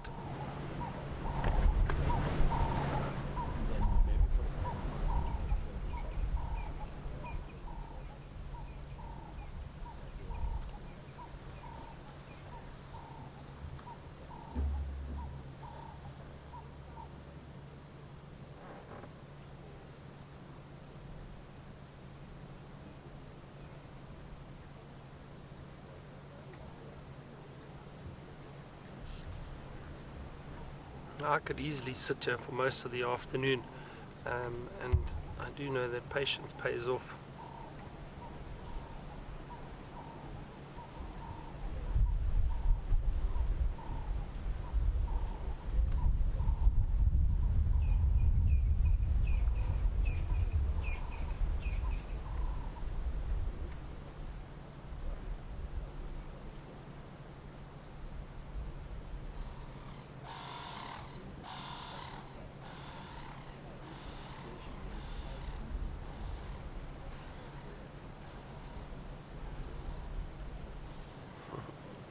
Now,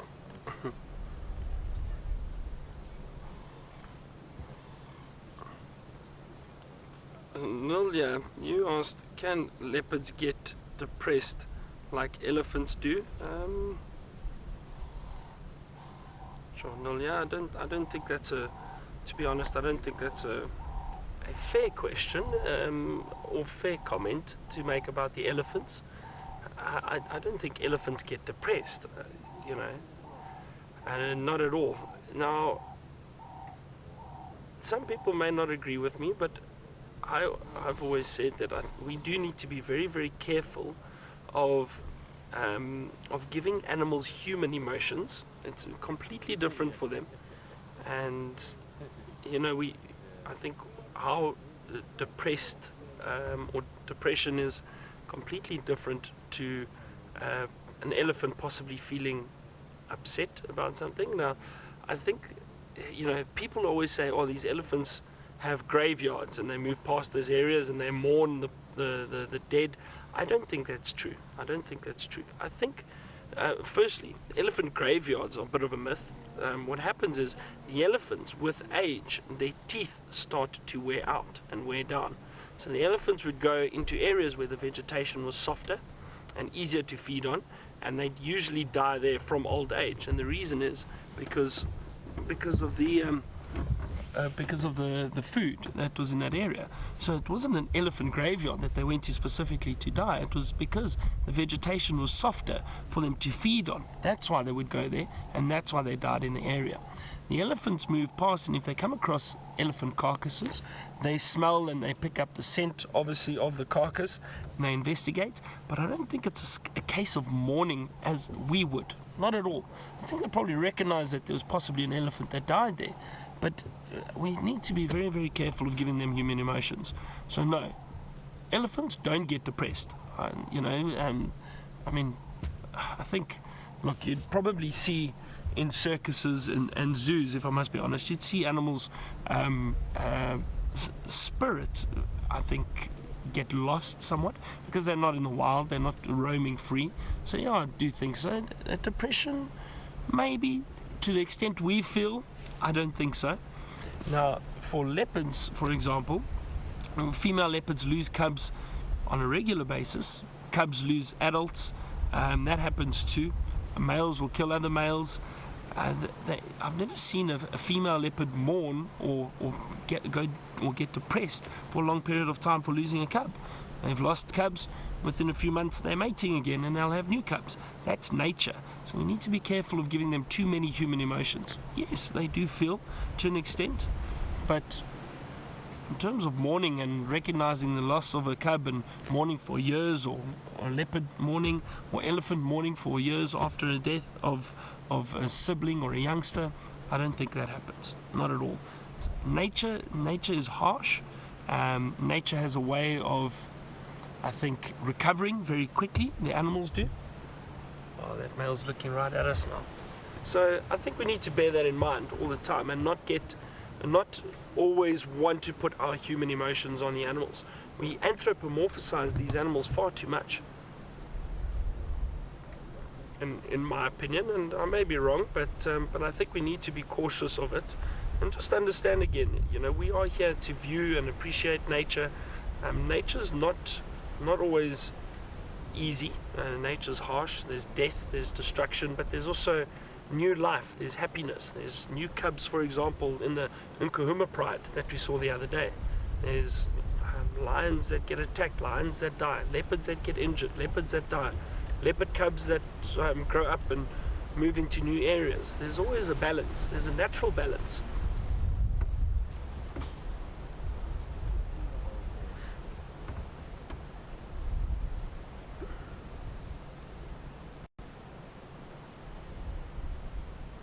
I think some of my friends in Johannesburg were actually watching Safari Live too. Some friends from my rugby club. I actually miss playing rugby. So Clive and Dylan and all of them, if they're watching, hope you guys are having a great afternoon in Johannesburg.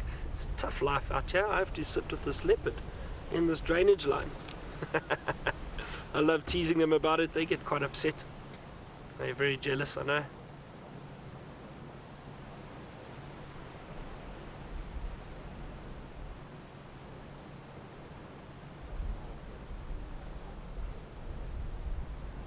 But actually Dylan was studying to be a guide. He's a bit younger than I am, and he's studying to be a guide at the moment, and will hopefully go on to work at a lodge somewhere. A lot of guides still studying, still getting qualifications, learning about the bush, which is wonderful. It's really a career choice nowadays. I think before, guiding used to be something people did from time to time for maybe a year or two, but it's becoming a lot more of a career choice for certain people. And some guides, like myself, either work in the lodges for a while, then move on, and private guiding, whatever the case may be, owning their own companies. Now, let's sit with this leopard for a little while longer. While I do that, let's go across to Taylor and find out how her afternoon is going in the Mara.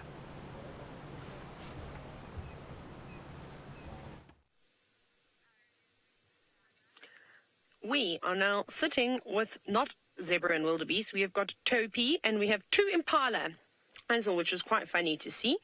And they're just lurking just behind those shrubs. It was just one that was running around in VM, and I thought to ourselves, that is bizarre.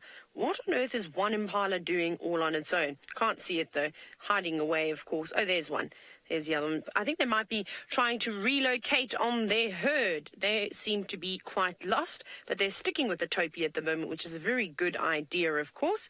Now, I always ask myself the question, what is the difference between topi and tsessebe? And I think they look fairly the same. However, in my opinion, the only way you can tell the difference is if you put one and one together and make them race. And then, of course, the tsessebe should win, theoretically. But that's not the only animal that's around here. There's giraffe. There's more zebra. There are... Oh, I can't go into first. I keep going into reverse. There's a baby giraffe. That's actually very pretty. Now, this is the first time that I'm showing all of you the Maasai giraffe, which is quite exciting. Let's see if you can spot it. There it walks. Towering above all the animals, a beautiful female. Now, I haven't seen one up too close, but from what the books tell me, they say that the Maasai giraffe are the largest species of giraffe. Oh, look, here comes the little one. But I'd love to see them up close and sort of be able to see if I can notice much of a difference between the two. But that's a tiny little tot over there, even a couple of elephants at the background. What an absolute amazing sighting. I could sit here for hours and hours. Now that little one, oh my goodness, that can only be a few months old, maybe 2 months old. It's very small. It doesn't even look like its ossicones have solidified just yet. And no one else is even lifting up its head, and not bothered at all by, of course, the giraffe. Look at that. Oh, sweet. Maybe it's even younger. Maybe this giraffe is only about a month old, maybe only a few weeks old. Look how fluffy those ossicones are. I can still see an umbilical cord. That is so small. Isn't that absolutely precious? Careful, you better keep up with Mum. There could be lions around here. Now, James, you've said, how would I describe the smell of the Mara? At the moment, like apple juice, because VM has just poured himself a glass of apple juice. Well, it's quite interesting. Look at that view. That's incredible. So when I was driving into the Mara, I wasn't driving. I was being driven by Benny. He was fantastic. And it smelled a bit like a farmyard, and the reason why is because I've never seen so many goats, sheep, and cows in my entire life. It was absolutely incredible. The first thing I honestly saw was I must have been a herd of a couple of hundred goats, and I was laughing to myself. I actually said to myself, they said there would be wildebeest. I've seen more goats than I have seen wildebeest. Obviously, we weren't quite in the areas. We saw a couple of wildebeest scattered around, but we weren't quite in the conservancies in the national park. We weren't in those areas. So that smelled very much like manure, as you can imagine. And then as we started to move away from the villages and coming into this area, it's a very fresh smell. There's no particular plant. Obviously, in Sabi Sand at the moment, the air is filled with knobthorn, that beautiful sweet scent of those flowers. I can't smell anything in particular. Doesn't smell like freshly mowed lawn. You would think, because the wildebeest are mowing it constantly, but unfortunately it doesn't smell like that. So, James, it's actually a very hard question to ask. BM, what do you think the Mara smells like? The sea, but without the salt and the... So VM says, I have to tell you, VM says he thinks the Mara smells like the sea without the water and the salt. I'll just let you think about that one, and I'm going to send you back across to the Sabi Sand, where the air is filled with knobthorn flowers and also the site of Tingana.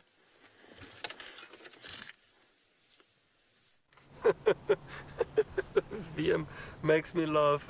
So the Mara smells like the sea without the water or the ocean or the salt.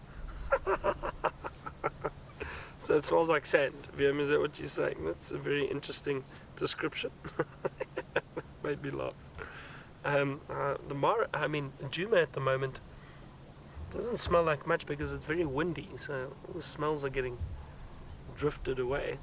But there is still that sweet scent in the air from a lot of the knobthorn trees, the flowers at the moment. So we definitely still smell that. Now, I was chatting earlier about my friend starting to guide and it becoming more of a career. And Nisha, you were asking what is the difference between was it a ranger and a field guide? A safari guide and a game ranger. Well, technically, in the past, the terms have meant the same. The terms have meant the same thing. But technically, the correct terminology for what, say, for example, what I do. So I take people out on safari. We go to different locations. We look for wildlife. We look for animals, and I interpret the bush to the guests. That is a field guide. I take people out, I interact with the animals and the guests, show them the wildlife, and interpret the bush and give them information about everything we see, from the plants to the trees, grasses, to the birds, the animals, the ecosystem, all of that, the stars, everything. We cover everything. The term for a game ranger technically is somebody that moves around and only interacts with the animals. They are there possibly managing areas, managing wildlife, so they generally don't have anything to do with the guests. So it's a different, that's where the terminology is different. But sorry, someone's shouting my ear. But like I said, both terms have been used for each profession. It doesn't really matter. Some people, if I say to them I'm a field guide, they don't know what I'm talking about. I say game ranger, then they're like, oh, okay, you work with animals. so it's just sometimes easier just to say we're a game ranger, or a ranger, or a guide. Maybe you can use the word guide, but those are the difference, or that's the difference between the two terms. So yes, I'm a field guide. This leopard's moved a little bit. It's almost like he's creeping forward. But I haven't seen anything else moving. He's been fixated on something he saw on the opposite side of the drainage, on the other side of the drainage line.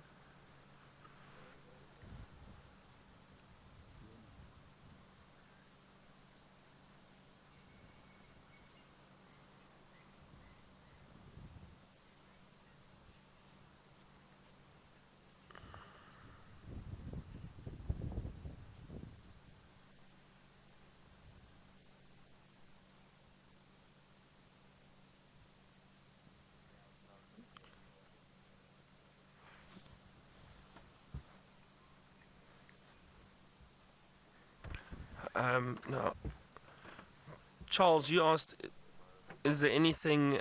You asked, is there anything anything known as a white leopard? Now, I've never come across a white leopard. There's snow leopards, however. There are snow leopards.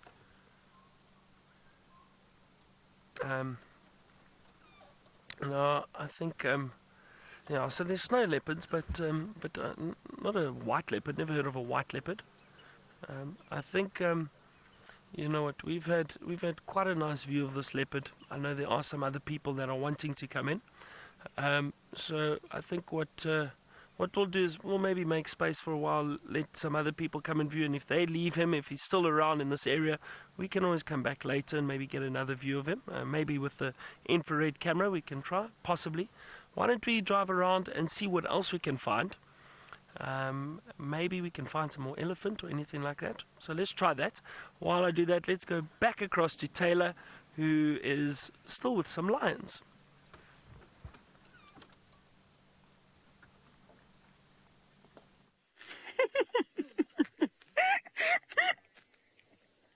Oh my goodness. You cuffed me in the act having a nibble on a snack. No. Apparently we're getting fines. Now, see, same flask as Byron. But now I need to have a sip of water. I do apologize. I'll just show you I'm not having a coffee break. And I promise it is water in here. Now, I got very excited just a moment ago because we thought we'd found some lions, but it's not lions. But it's okay because it's my second favorite animal. It is true hyenas. I suspect that there might be a den here because there's quite a few holes going into the ground. So it wouldn't surprise me if this was a den site. But I haven't seen or heard any little cubs just yet. But they're just enjoying the afternoon sun. And I'm really impressed with the amount of hyenas that I've seen so far. They are everywhere. They're just as common as the wildebeest and zebra. Last night we were chasing around quite a big clan, like I said this morning. I think it might have been the same clan that Scott had. It sounded like it was in a similar area. And I counted about 15 or so of them running about chasing the wildebeest and zebra around, obviously looking for a youngster or perhaps one that was maybe slightly injured, but they didn't end up catching anything in the end. But that's one of my sightings that I'm most certainly looking forward to, is watching hyenas chase down some prey and catching them. The clans get massive here, and obviously it's not unusual because there's so much space you can sustain really large clans, and there's also an absolute abundance of food at the moment. But how great is that? Two lovely hyenas. No one doesn't look too happy with us, giving us the death stare. You see that? Death stare, and then also almost falling asleep. Looks like my mom when she falls asleep on the couch in front of the TV and she does the neck roll. Classic mom. And there they are. What we were actually going to do is we were going to try and find some wildebeest and zebra and watch them, and then we were going to have VM crunching on some crisps, and then I was going to say, listen to how loud these wildebeest are, but it doesn't matter. You heard me trying to desperately crunch as quick as I've ever eaten in my entire life, because yes, I knew that you were coming to me. But we'll leave these hyenas because we're going to carry on with our plan now. I don't think I told you our plan. We're going to move away from the area of the sausage tree pride where they like to hang around. Sadly, no luck. So we're going to head back to the road now. We're going to go towards the river. So those are all that thicket, that tree line that you can just see in the distance. Scott had oh, sure, that was a big pig. You could be a big pig too. Hey, there's a warthog. It just darted out and it's gone now. It's run away. As we're going to head to the river line, scan there for some lions. And if we don't get lucky, we're going to end up at hopefully the Ngama Pride before sunset. Anyways, Steph is manning the the river cams. I wonder what action is happening on the edge of the water.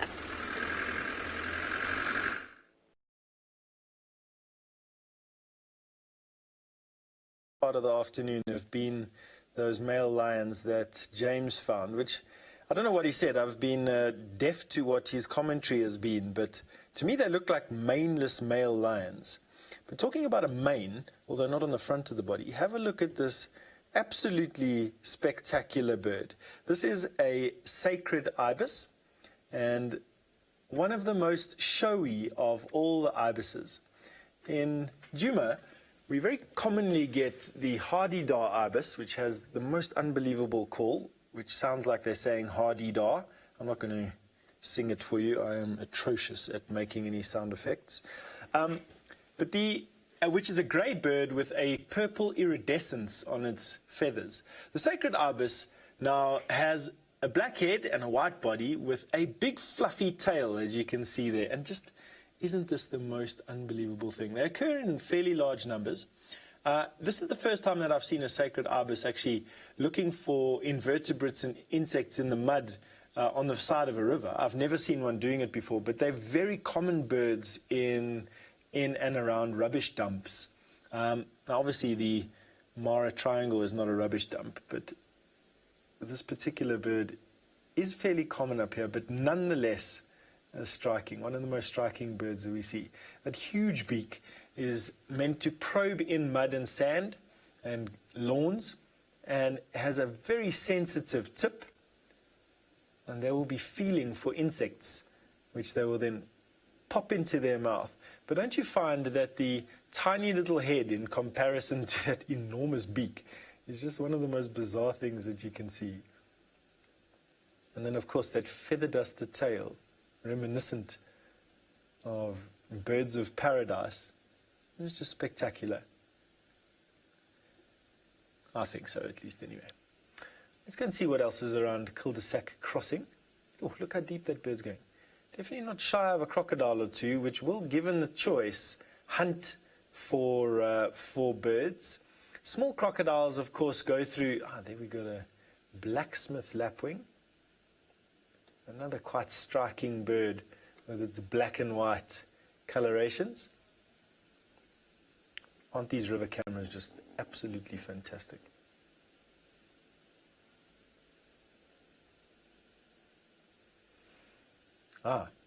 Francis, who's commenting from Israel, wanted to know if any crocs have laid eggs this year yet. Francis, I don't actually know the answer to that question. I haven't seen female crocodiles high up on the banks at all, which is usually a bit of a telltale sign. We've got some action around this carcass, which is usually a bit of a telltale sign that there are eggs around. You get these females that sort of incubate the eggs, or at least keep close to the eggs. Difficult to say now. I'm not actually sure which time of the year crocodiles lay eggs. I'm trying to think back to crocodile nests that I've had the pleasure of being close to, and it's almost always when the waters are quite low. So I would say that now's a good time for the crocodiles to lay eggs. Have I seen any female crocodiles up on these banks? No, I haven't. Not yet, at least, anyway. But just have a look what's happening around this wildebeest carcass. So what's happened is the crocodile's body temperature, as the group of crocodiles that were sunning themselves on the sandbank, got warm enough to come into the water. And they obviously feel that the wildebeest carcass has reached a state of putrefaction which is almost close enough for them to start to feed on. And now starts a big dance around this carcass. It's been one of the most interesting observation points that I've had in my guiding career, is to do two things around this river. One is to figure out the hierarchy in these crocodiles and what and how they actually settle themselves out into who gets the pickings. And the second is the fact that I think that hippo and crocodile have a much deeper relationship than what we think they do. And I haven't quite reached any conclusions just yet. But what I can say is that the biggest crocodiles are the best suited to utilizing corpses and carcasses of large mammals in the water. And quite often you see them not only catch and kill, but also dismember the carcasses in the water. Now, Hazel, you wanted to know if it's true, if the Egyptian plover, which I'm sure is more the case than the blacksmith plover, which I mistakenly identified it as, picks the teeth of the crocodile clean. Yes, I've seen pictures of it. I have not seen it with my own eyes. I will probably be able to show you at some point these birds picking bits and pieces of flesh from off of the crocodile's teeth. Do birds and other animals pick each other clean? Or obviously we know that it's a very common thing underwater, where animals will quite often go to cleaning stations where fish who are specialized at cleaning debris and old scales and mites off of fish will clean fish at a cleaning station. Equally so, you have a similar thing happening around waterholes, where you get terrapins, which will quite often come and pick ticks off of the hocks of buffalo. And I'm sure that it's not that uncommon to think that a bird will do the same thing for the teeth of a crocodile. Some of these crocodiles are so massive that they actually have lost the ability to catch and kill anything except these giant mammals that live on this side. Now, what we're going to do, it looks like this crocodile has decided that the carcass of this wildebeest is not ready just yet for dismembering, and they're going to leave it to age for 1 day longer. In the meantime, we're going to send you all the way back down to South Africa, where Byron has managed to find you an egg. I have indeed. Now, I wonder if it's not because of this wind, everyone, that we've had. It's very windy this afternoon. Hold on a second. I'm just going to jump out here and just look around. I don't see a nest or anything above us, but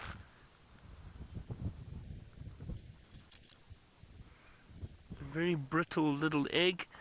Actually, this doesn't look fresh at all, so this might have been from a while ago. I don't think today. But have a look here. There's a portion of an egg. Hold on a second, let me just plug in. It's a bit windy, so can you see that? Excuse me, my hands are dirty from brushing branches away and holding branches while driving off-road. Hold on, let me... Oh. It's a little bird egg. I don't know what bird. Sorry, the wind is... You can see how windy it is, yeah? Oh, sorry. Okay, that's not going to work. Put that over here rather. Leave it. I need to unplug again. Jump in.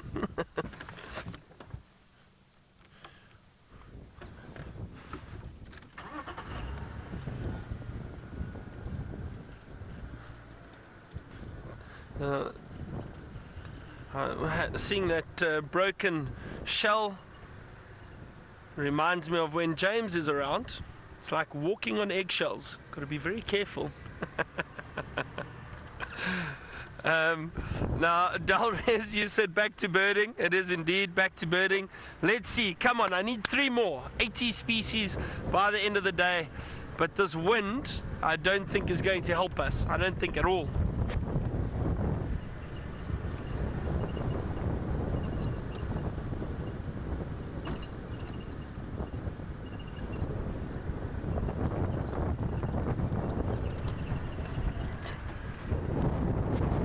It's always unpleasant when it's this windy in the bush. Animals tend to stay within the thickets. It's amazing how the weather just changed. And I don't know if you can see this, but there's actually like a haze that's come over Djuma at the moment. While we drive, you might be able to see it. I don't know. There's a bit of a haze there. And that's just dust. I think that's been brought up from this wind.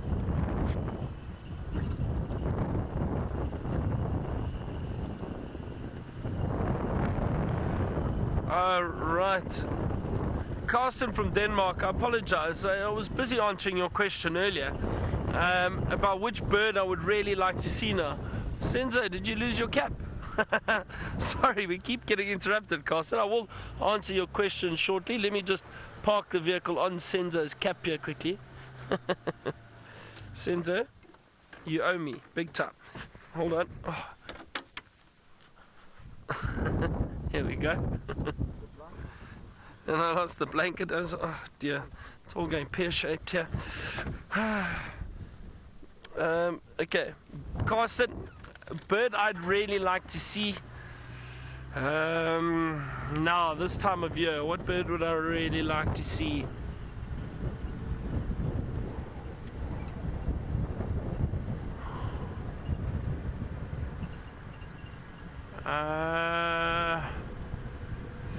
Like to see a martial eagle, maybe a martial eagle flying around. That would be great. Also, you know what? The birds we still need to see. The ground hornbills. I've heard them calling. They're around here. I've heard them calling every morning. Just haven't seen them. The ground hornbills. The martial eagle, chin spot batters. What else? There's the black crakes that we sometimes see down at Chitra Dam. What else am I forgetting? Some the Apellis or Palus, however you say it, Apellis. There are a few of those we can see. What else haven't we seen yet that I can think of? White-faced scops owl, barn owl. I haven't heard of barn owl for quite some time here, but I've heard those white-faced scops owls. What else? What else? That's 7 already, just that I can think of off the top of my head. The orange-breasted bushshrike.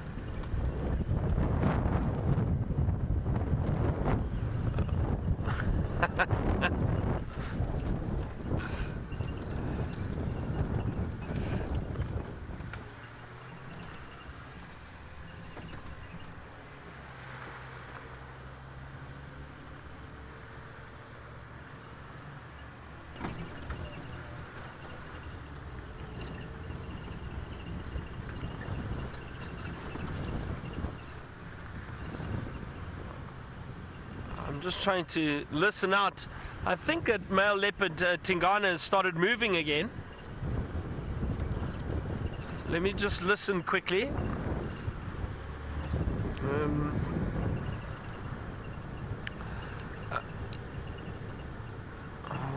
Hold on. It sounded like he just came straight down south along the drainage line. We might actually bump into him again up ahead.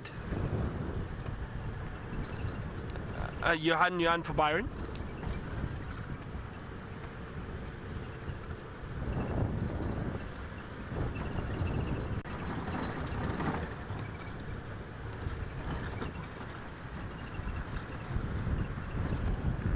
Okay, copy. I'm almost at the Mawati on the cut line. I'll be there shortly. Okay, so it sounds like we might get another view of Tingana, maybe a better one. Just moving. He's moving south. Let's go. Hold on. Hold on. Okay, apparently we've got a few gremlins around. Let's quickly go to James. I'm going to see if we can get a view of this leopard. And let's see if James has mended his shirt.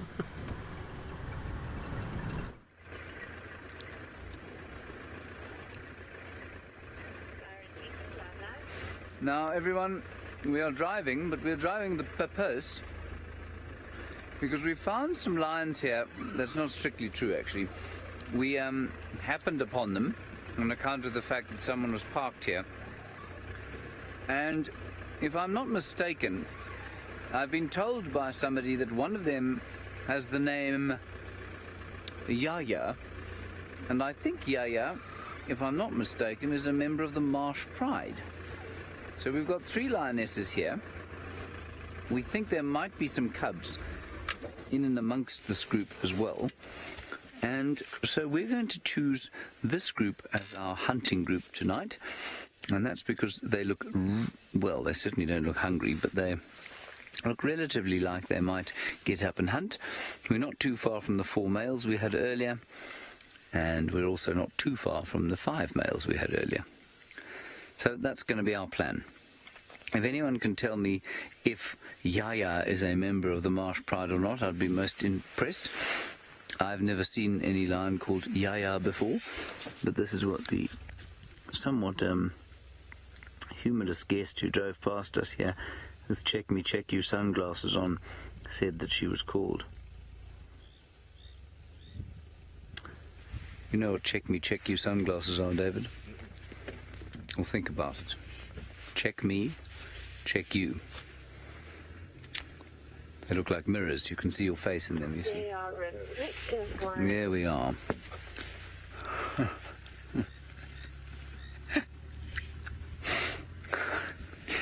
Anyway, that's going to be our plan.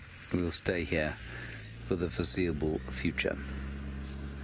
Before we go anywhere, or you go anywhere though, let's just go around the corner, because we'll get a better view of the 2 on their little island.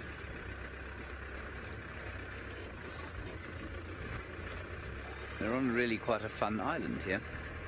It's where I'd choose to live if I was Yaya.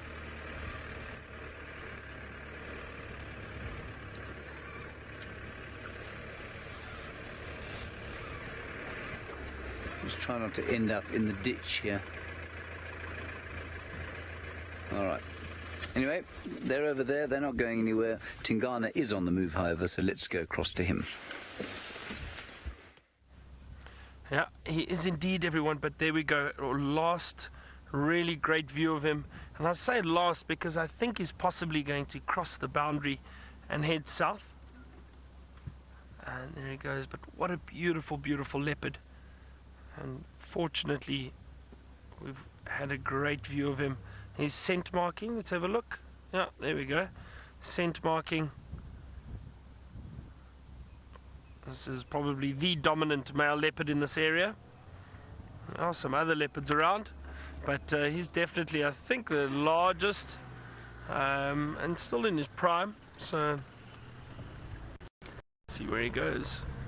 Like I said, I think he's going to cross our boundary. You see, and I think with it being so cool at the moment, this wind blowing, he's probably looking for some food, and in these conditions, it's a lot easier for a leopard to hunt. He can stalk, he can get a bit closer. There's very little chance of impala or any antelope picking up on his scent, and also the sound. He probably won't make as much noise. It's just disappearing behind those bushes. Hold on a second. Yeah, there's some impala that are alarm calling. It's actually, I want to see something. Let's have a look. Remember I spoke about his tail and how he lifts it up. Let's just have a look if he does do that with his impala. We spoke. Look there, he is doing it. There we go. He's doing exactly that. See, he's scent marking there now. But did you notice he lifted his tail while he was walking? And as I explained, that's to make himself a bit more visible. Showing that he's no threat to the impala. He wants to get past them, get through this area, hopefully without drawing too much attention to him, but although they have seen him already. And there he goes, just south of our boundary. Well, what a wonderful view of him. Oh, that was great, wasn't it? A last view of Tingana, a beautiful male leopard. Oof. That's some serious wind blowing there. But talking about his tail being raised in the air. See how the impala alarm calling. They kept an eye on him. He moved away. The impala have stopped alarm calling now. As long as they can keep a view of him, they won't be too phased.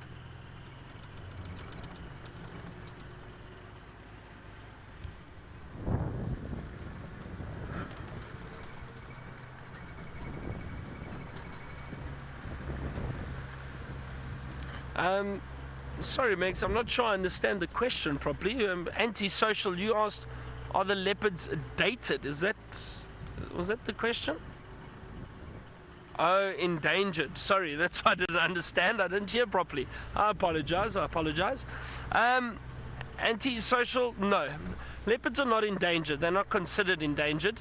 The leopard population is still very, very healthy. Obviously, we have to still conserve them and conserve the areas they occur in, but they're not considered to be endangered. No. And leopards occur in so many different areas, very widespread. They adapt very well to their surroundings very quickly, so they can occur in many different areas.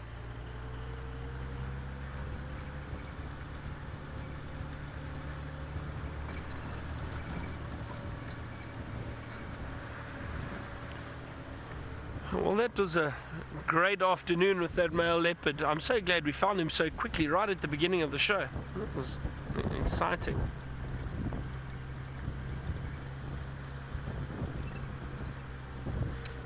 Martin, you were asking how long can a leopard go without food or water?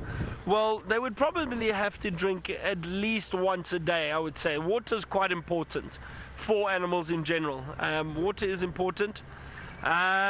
But Martin, with food, they can probably go 2-3 days at least without food.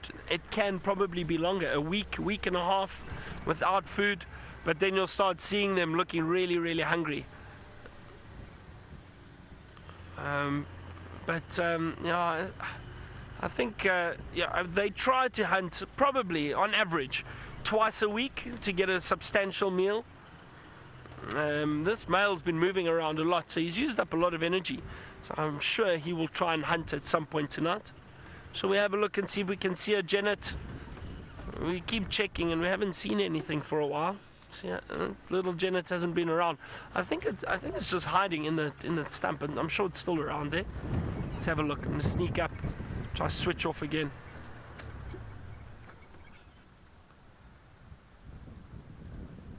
No, no sign of the genet anyway. Oh, that's a pity. Not sure.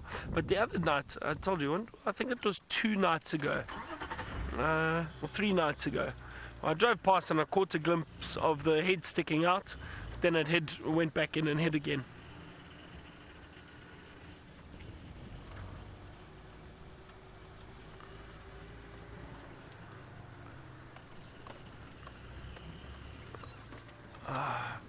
What else we can find this afternoon? I should have brought a cup of coffee or hot chocolate. It's quite chilly now.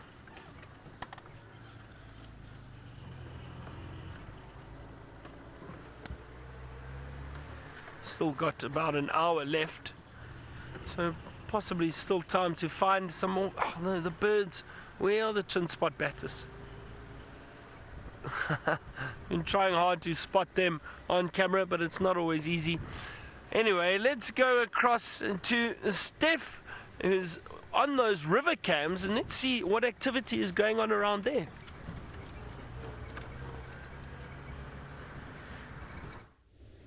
Just have a look at that change of scenery, everybody. Last time you were with us, there was a massive rainbow that was shining through the clouds or through the rain, and now we've got one lonesome little cloud with the sun shining on it. Let's see if I can get some of the orange color that I'm actually seeing.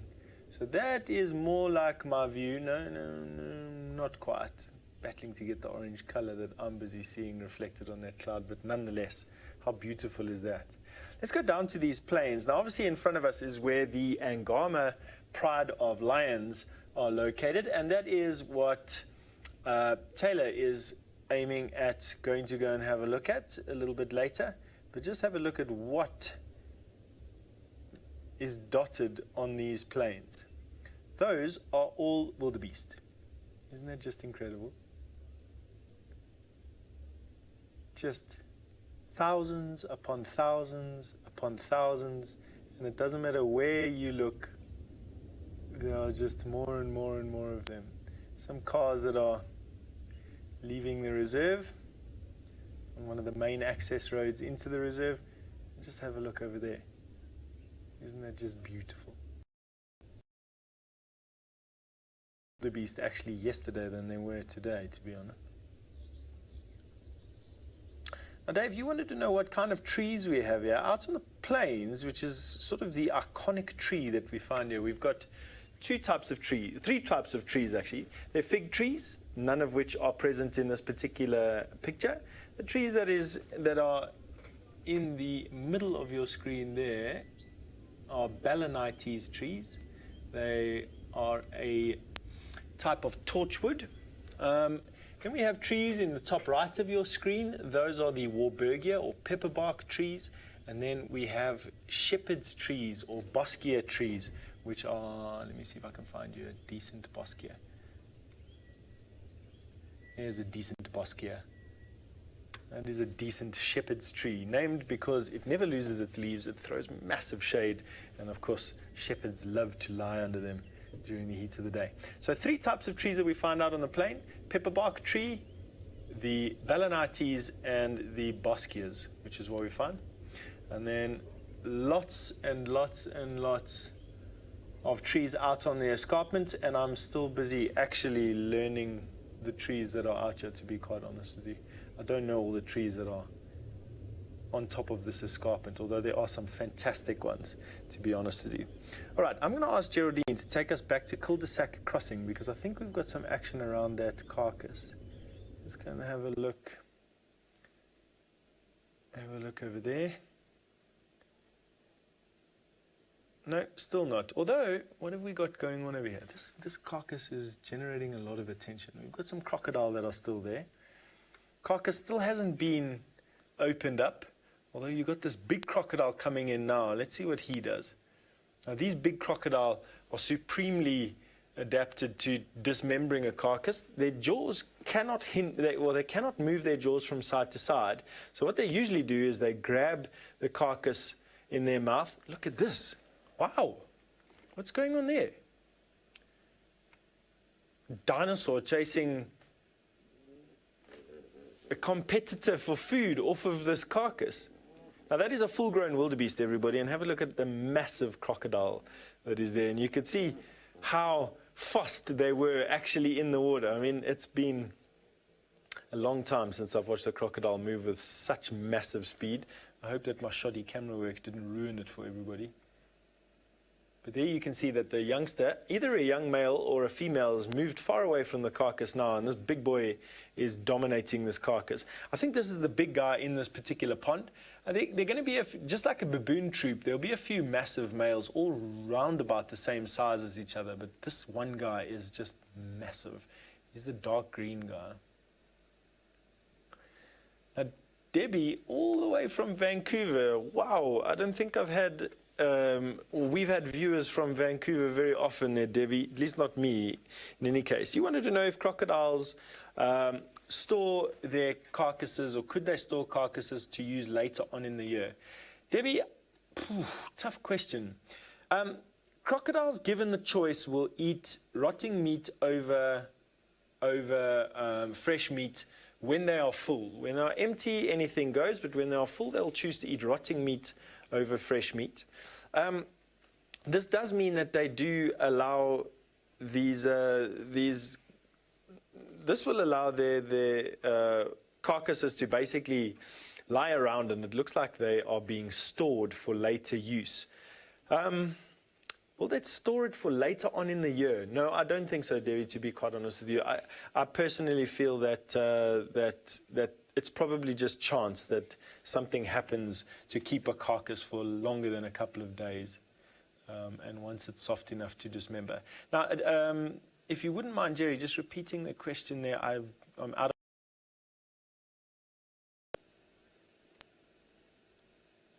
of... Chitty Chatty Meg, please excuse me. Your name threw me off there a little bit, and then your question was a bit long for me to try and listen and talk at the same time. I'm out of practice. Basically, you wanted to know if it's easier to eat when the carcasses are rotting. Yes, it is. And the reason for that is that crocodiles can't chew. They also can't move their jaws from side to side, so they battle to cut through meat. They have to tear off chunks, and it's much easier to tear off a chunk of meat when it's rotten than it is to tear off when it's fresh. Not to say that these crocodiles do not do that, because believe me, I've seen them rip apart a fresh wildebeest like it was cheese. But it is definitely easier to do when it is rotting, and crocodiles absolutely will favor rotting meat when they are full over fresh meat, mainly because of the ease at which it comes apart. Let's have a look at these crocodiles coming down. Now, generally, I've watched crocodiles go upstream to react to a smell that is coming down the stream towards them, not coming from the other direction. And that means that that crocodile that's just surfed in there, not the hippo, of course, that crocodile that just came planing in over there is reacting to a stimulus from another place, either sight or sound. Now, it could be that that rushing male had an impact on this crocodile and has now drawn the attention of this crocodile. And it's quite funny. When I've watched these crocodiles feeding on a carcass, one will start, they'll all sort of nudge up to a carcass, and the biggest one will start. It's almost like he gets the first taste of the carcass, and once the feeding starts, it turns into a frenzy, much the same as sharks. Now just have a look at this yellow-billed stork, completely unfazed at this dinosaur that's around it. That is mad. Why not? Is it the fact that this camera is giving us a shallow depth of field, and so we're not able to see that that bird is much further away from that crocodile than it actually is? That's amazing. The crocodile just do a big sigh, blinking there. Now, this carcass will be attracting a lot of fish, and that is what, and the mud that the Russian crocodile kicked up would have now attracted a lot of fish. And what you probably find is the fact that that bird's been drawn to the fact that there's a feeding opportunity. Little fish drawn in by the commotion, and is now busy hunting the mud there. Have a look at that. Another crocodile just came surfing in from downstream. I don't think that this wildebeest is going to be here in the morning, to be honest with you. I think it's going to be gone. Now, what would be interesting to see is if the crocodiles feed at night. They tend to lose their appetite at below 20 degrees centigrade. And it's because they're cold-blooded, their metabolism slows down to a point where they're actually not hungry and they actually can't move that fast below 20 degrees centigrade. Right now, it's a comfortable, I'd say it's probably around about 22 or 23 degrees centigrade. I don't know what the water temperature is, although with it being so high, I can't imagine that it's warm. It hasn't been lying, in shallow, slow-moving bends in the river for a long time. It's been rushing down here, and I can't imagine that it's warm, but maybe the answer as to why these crocodiles are just guarding this wildebeest rather than actually feeding on it. Isn't that just an amazing picture?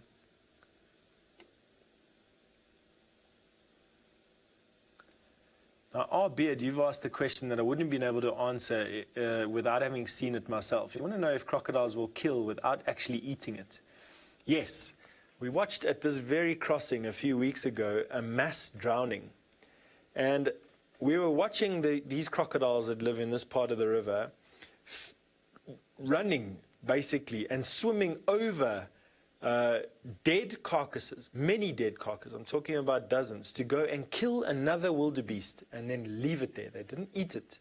They killed and killed and killed, even though the wildebeest were killing themselves by drowning against an embankment and were washing up in droves on the side of this river. And yet they carried on killing. And so I would say absolutely, just like lions, they're opportunists. They will kill because they are attracted to either the distress or the motion or the commotion. They will come in, dispatch prey, even though there is a superabundance of food. Most of it washed downstream to feed crocodiles downstream, and vultures mainly. But there were a couple of carcasses that stuck around, and for the next couple of days we watched crocodiles feasting on wildebeest, dozens of carcasses. So, albeit absolutely, I think that they will kill without needing to, and very similar to lions in that regard. All right, we're going to be sending you over to Byron, who should be an hour behind us. In other words, he'll have a lot more light and is at Treehouse Dam.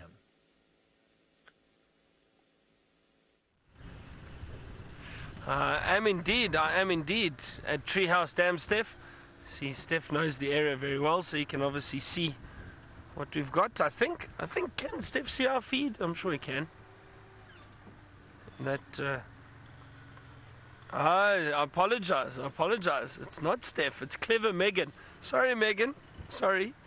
She's very strict. It was her birthday the other day. She's definitely become a lot more strict since she's turned 23.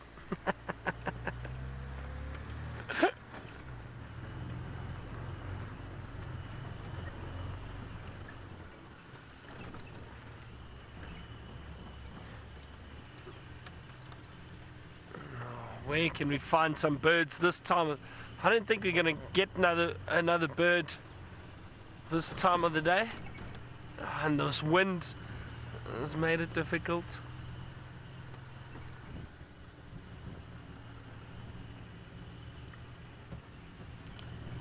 Tanner's from Canada. You asked what is the best time for birding in South Africa. I think it'd have to be December, January. Just in terms of the sheer numbers of birds. There's the summer months. So the summer months are great for birding because we get so many migratory species coming back for the summer. They nest here, so a lot more species. All the species that we meant to have around will be here. Also, there's a lot of water, so that means a lot of food for the animals and the birds. So I would say December, January is probably the best time for birding. You're going to see a lot of colourful birds. Just listening to the radio again.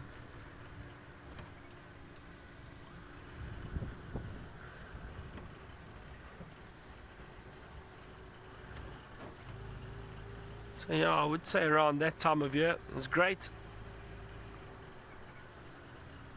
I wonder, to be honest, I don't think this afternoon is going to be, this evening is going to be very productive, just because it's so windy. So I think a lot of the animals may lay low, especially some of the nocturnal animals. Possibly, I could be wrong. Let's hope I am. Oh, we didn't. That leopard stole our attention this afternoon. Neglected the birding. Tried to look at. Actually, I couldn't look at birds while I was driving through those thicker areas. Now, please, everyone, don't forget. You know, I mean, with that off-roading and that, we are still very sensitive. I know some people think, well, do we kill other creatures while we're driving around? And you know what? We try to drive in the open little spaces and the gaps. We try not drive over branches or stumps that we know there might be vegetation protecting animals under there or insects. We do try to be careful. It doesn't always look like it, but I promise you now we do. So it's, I mean, it's not ideal to drive off-road that much, but we don't do it a lot. That's the thing, we don't. I know I certainly don't drive off-road that much. From time to time, and also only if we're following certain animals. You know, if there was a herd of elephant in there or whatever, I would never have driven in there because there's no point. But something like a male leopard, we haven't seen him for a while. We're trying to get a view of him. A lot of other vehicles we're trying to view. So, but we are careful, we are cautious and respectful of nature. Sorry, it's now getting a bit chilly. Let's see if I can do this while driving. Look at that.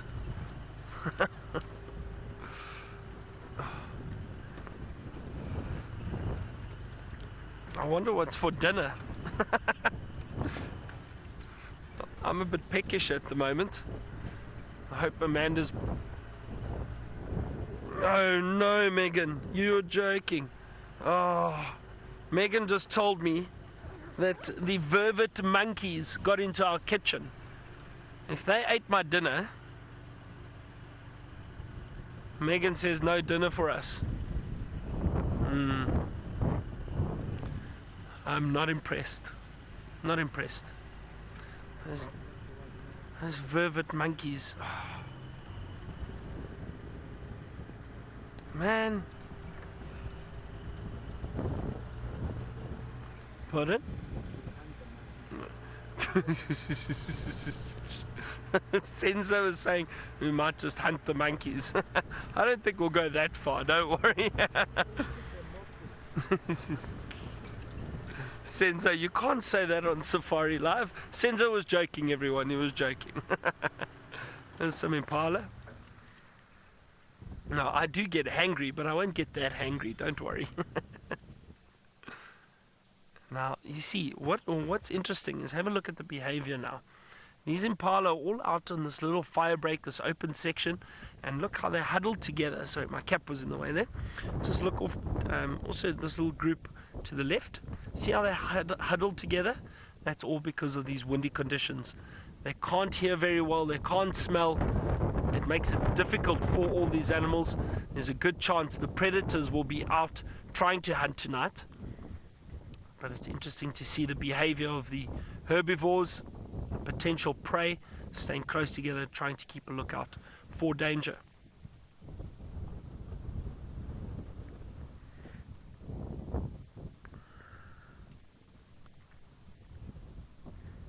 I'm sure you can probably hear the wind on my cap. I don't know, Megan, can you hear the wind on the cap?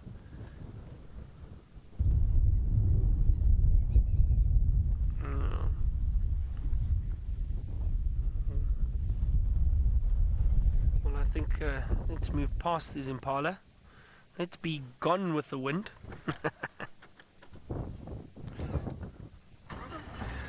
Nothing like a cheesy joke on a Wednesday afternoon, hey? I try my best. Please don't judge me, everyone. I suppose you know what the problem is because it's just me out here. I'm getting a bit loopy.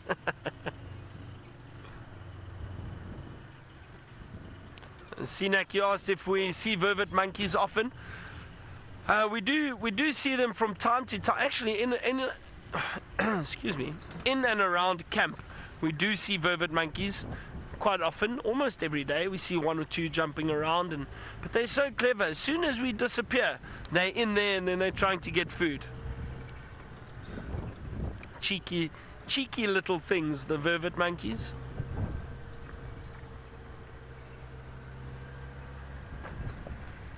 Well, maybe it's some biscuits or something for dinner then. I need to eat something, otherwise I'll be very grumpy.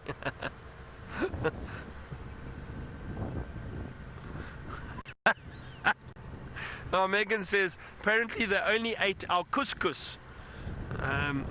Couscous, of course, it's so good they named it twice.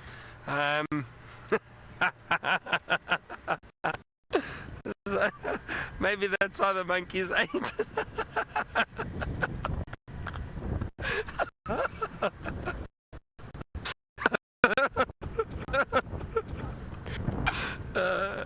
Oh dear, another cheesy joke for the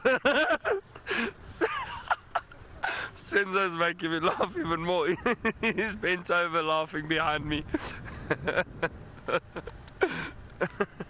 It's almost dark enough for the spotlight. You know what, maybe we find a honey badger or two running around. That will make my day. That'll make my month, actually.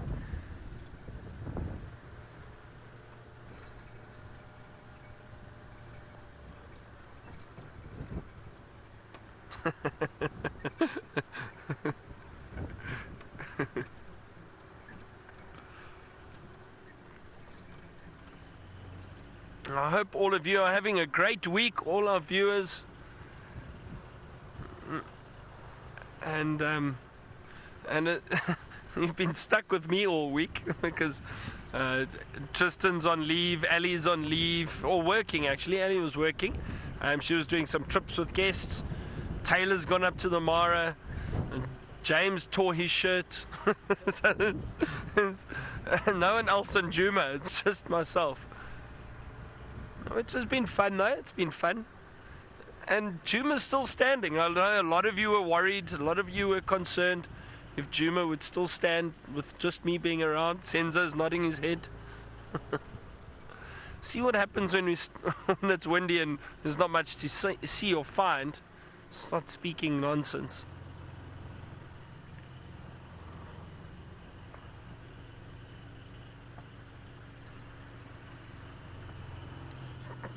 Jessa, you said some elephants now would be really nice. Oh, it would be great. Would be great. Although we're losing a bit of light, but elephants in the infrared, I'd love that. That would be awesome. You can sit quietly in the dark with them moving past us.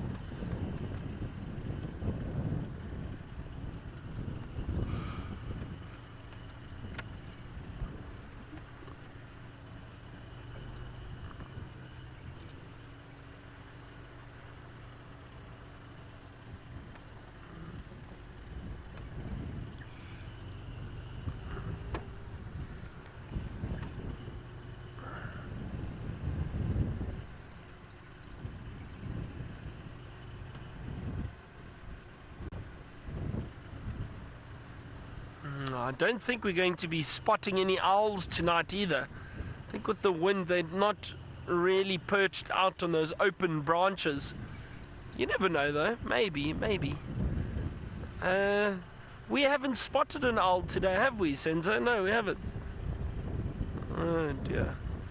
Not yet. But yeah, I don't think these windy conditions are ideal for birding now. So maybe we spot something in the grass.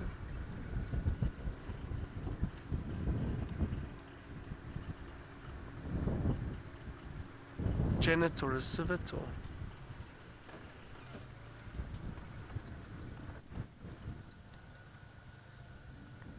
There are little birds calling here. Oh, there. What is that? What is that, Senzo? What is that little guy? Oh dear, that's a flycatcher. I think that's a flycatcher. Okay, let me see if I can. I'm not going to shine the light on it too much. But I wonder why they're calling. There's another one over there. I'm almost certain. I'm sure that's a flycatcher. Hold on, everyone. Let's try have a look and see if we can identify that quickly. Sorry, Senzo, I need both my hands, so I can't shine the spotlight on it. No, I don't know where they've gone now. I don't want to shine the light on the birds anyway.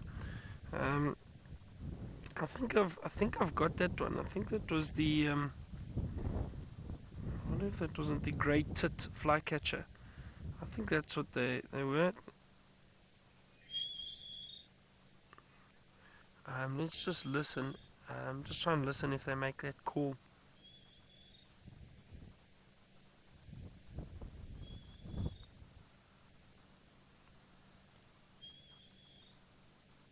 But that sounded like a bit of an alarm call that they were making now.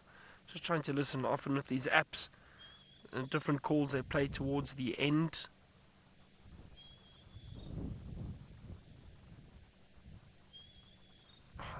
The light is a bit tricky, everyone.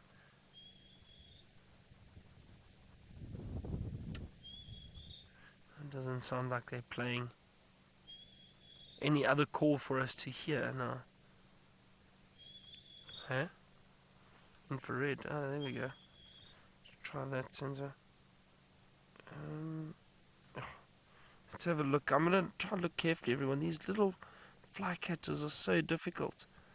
Maybe pale flycatchers. Let's see. Let's see. I'm trying now to have a look at the calls or listen to the calls. I must be honest. These little flycatchers all look so similar to me, and I just want to be extra careful with identifying it.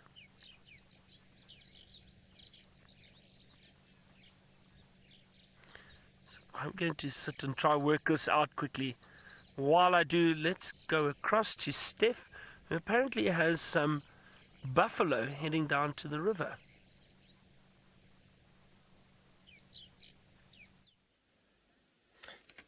Now, it is a little bit grainy because it is pitch black outside, but with our cameras that we've got up on the Mara River here, we have got a little bit of light left over to show you what's going on, and we've got a buffalo to show you. Now, Cape buffalo, of course, were very common in the Sabi Sands a year or two ago, and then the big drought coupled with the Nkuhuma lions camping out, basically a Juma camp, eradicated almost every single buffalo that there was living over there. And now I'm told that you haven't seen a buffalo in quite some time, and when you did, one sacrificed itself to those two males that you saw just the other day. Now, here in the Mara, it is uncommon for lion to catch buffalo. You obviously do hear about lion eating buffalo. About 10% of their diet is made up of buffalo, with over 50% of their diet made up of wildebeest, and about 20% of their diet, I think, made up of zebra. An interesting statistic I was reading today on cheetah, funnily enough, in that female cheetah and female cheetah with cubs will over 40% of their diet target Thompson's gazelle. Male cheetah and male cheetah in coalitions will be over 40% of their diet will be wildebeest. And that is what we've been seeing quite often. Lions, on the other hand, over 40% of their diet is made up of wildebeest, with about half of that made up of zebra, and then below 10% is made up of everything else. And by everything else, I mean buffalo like this bull buffalo you're having a look at right now, even things like hippopotamus, elephant, all fall prey to lion on occasion. Isn't that just lovely seeing this? Those dots in the river that you're looking at, every now and again you see one open up its face. Those are hippo. They're busy yawning and getting active at the moment. What's quite funny is last night, way before this time, the hippo were already moving out of the river. Tonight, it seems that they have decided that it's slightly better for them to stay in the river for a while before going out. Whoopsie. that was all our river cams just switched off for some reason. Lost Steph there for a second. Now these flycatchers are perched on this little tree. I'm almost certain they're flycatchers, but you know what? I think that these are pale flycatchers, everyone. Now, maybe some of you back home can just have another look and let me know if you agree. But I think they are pale flycatchers. I'm just trying to listen. I can't get that that sound that they're making. It's a strange sound, and I don't know if it's because there's a group of them. There were 2 or 3 of them there. I'm just trying to listen to the whole call on the app, see if we get that little chattering sound. I don't think that's the call that they actually make. Yeah, that sounds a little bit like it. Almost.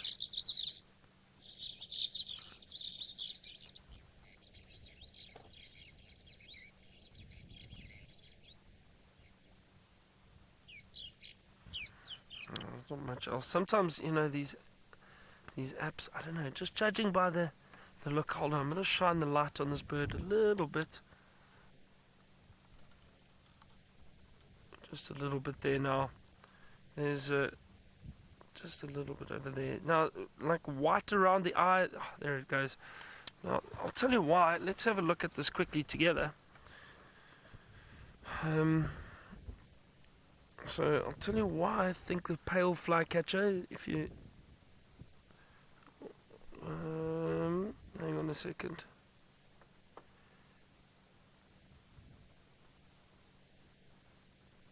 Just looking at some of these others here. Or is it the ashy flycatcher? Oh dear, it's difficult. It's so difficult. If any of you have an idea, if there's some serious birders out there, and you can help me with this little bird, I would really appreciate it. I get very confused with these little flycatchers because they are so difficult. They look so similar. And even with that little call, there wasn't a distinct call that I could identify it back from.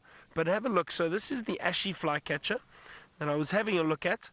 Now they've got that white we could see around the eye. And there's a bit of a white, off-white belly. Let's just see if there's another. That almost looked like it. There's some darker markings and white on the wings. And that's a nest. Let me just see if there's another picture. Okay, so I did think I saw some white under the throat there. Alright, but let's have a look quickly. I'm just going to quickly get the other one for you. And then it's definitely not a spotted flycatcher. The other ones we get around here. Now let's look at that pale flycatcher again. Yeah, you see this pale flycatcher, this picture looks very much like it. That also white around the eye, a little bit more white on top of the eye. Also a bit of white under the throat there and off-white belly. Let's see if we can see the back. There a little bit, you can see those markings we saw on the back of the wing. So there we go. That looks quite similar to what we saw there now. Little pale flycatcher. What do you think, everyone?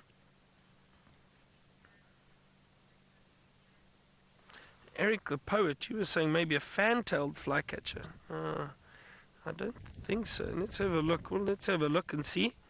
It's actually quite fun trying to identify these.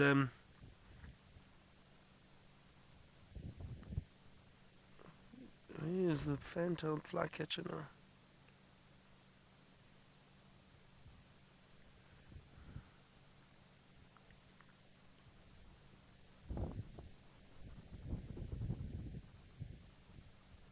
Just trying to look for fan-tailed flycatcher. Oh dear. Now, Eric, I wonder if that fan-tailed, if it hasn't got a different name now. Oh dear, with the changing of the names.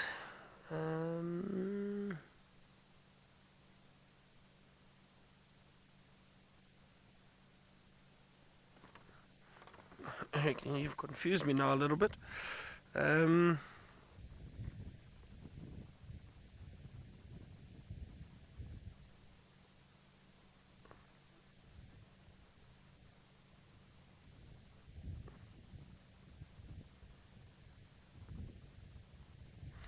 if the great tit flycatcher wasn't the fan-tailed flycatcher. Exactly, Eric. So I thought so. The great tit flycatcher used to be known as the fan-tailed flycatcher. That is the name is the old name was fan-tailed flycatcher. New name is the great tit flycatcher. So we had a look at those the other day. We definitely did see that, and they. It also looked similar. I was trying to play the chord. You see, they all look similar. That great tit flycatcher, so it's between the great tit flycatcher, the ashy flycatcher, we said is the other one that we looked at, ashy flycatcher, or the what was the other one I said, or the pale flycatcher.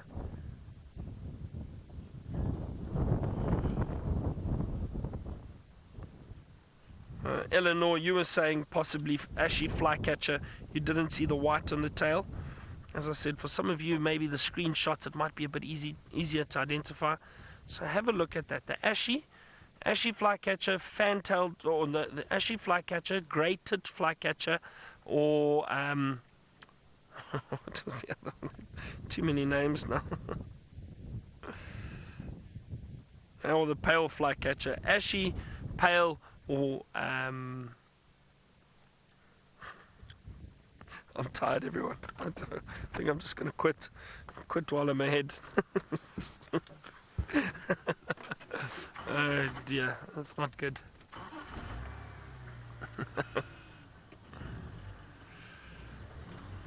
Yeah, Lynn, you know, these bird names changed. I don't know when some of those flycatchers changed, like that fan-tailed flycatcher, or now great tit flycatcher, that's the name. So ashy, pale, or great tit flycatcher. Those are the three that I think we just need to have a good look, and I'll try to listen to the call again later and see if I can get an idea of what it was. Lynn, I don't know why the names changed. I don't know. I think bird book sales went down, and the people that sell the books decided we need to up the market or get the market going again, so we'll change the name so people have to buy new books. That's my theory. That's my theory. I could be completely wrong. Please don't quote me on that. I don't want to get into trouble. Or get into more trouble. But the idea was apparently to create more of an international naming scale for the birds. But again, what from a fan-tailed flycatcher to great tit flycatcher? Why did they change that? I don't know. Anyway, it's still windy. I don't think we're going to have too much activity this side tonight. But let's head across to James and find out how his evening is going.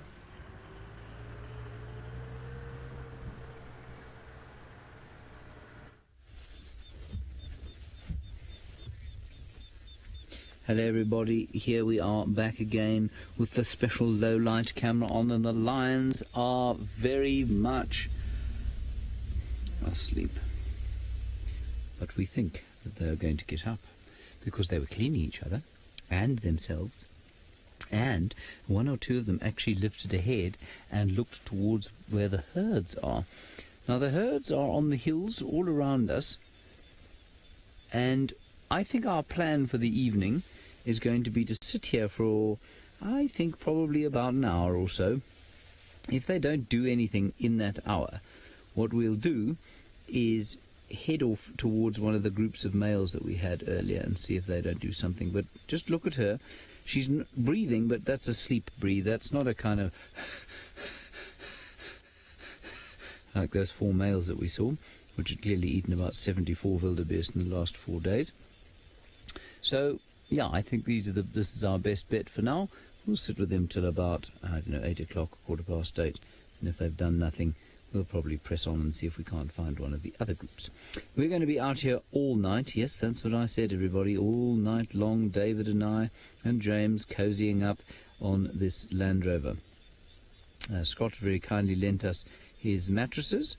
I must confess he didn't seem very happy about it, but I think, he attaches a lot of joy and pride to his mattresses that he created. Leo, you wondering, or an appropriate name, what the biggest lion pride in the Maasai Mara is? I don't know for sure. The average sort of pride size is probably 4 lionesses, their cubs and attendant males from time to time. But I think that the biggest pride that I've heard of is a group that Brent has found on the border between Tanzania and Kenya quite frequently, and they seem to be around about 20 lions, which is a very big pride indeed. David was convinced by somebody today that there used to be prides of 80 in this area. I told him that I thought that was a pork pie. He's not laughing at all. But I would think that look, you can possibly get prides of up to 35 lions from time to time, but bigger than that I have not heard of, unlike David, who has heard of them. So has anybody managed to tell me who Yaya is yet? Does anybody have any idea who Yaya the lion is? Is she a marsh pride lion?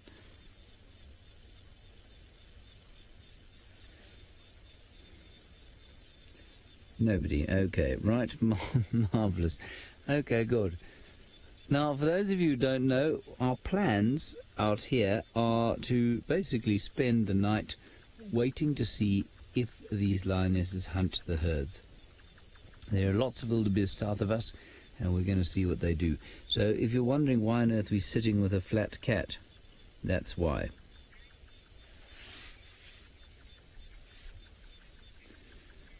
Andy, you want to know why they hunt when they're not hungry? Is it instinct or practice?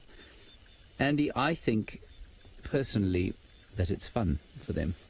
Now, I'm going to qualify that. I don't think that they consciously think, oh, let's go and have some fun now. I think the main drive behind their killing is not to eat. I think it's enjoyment. Why do I say that?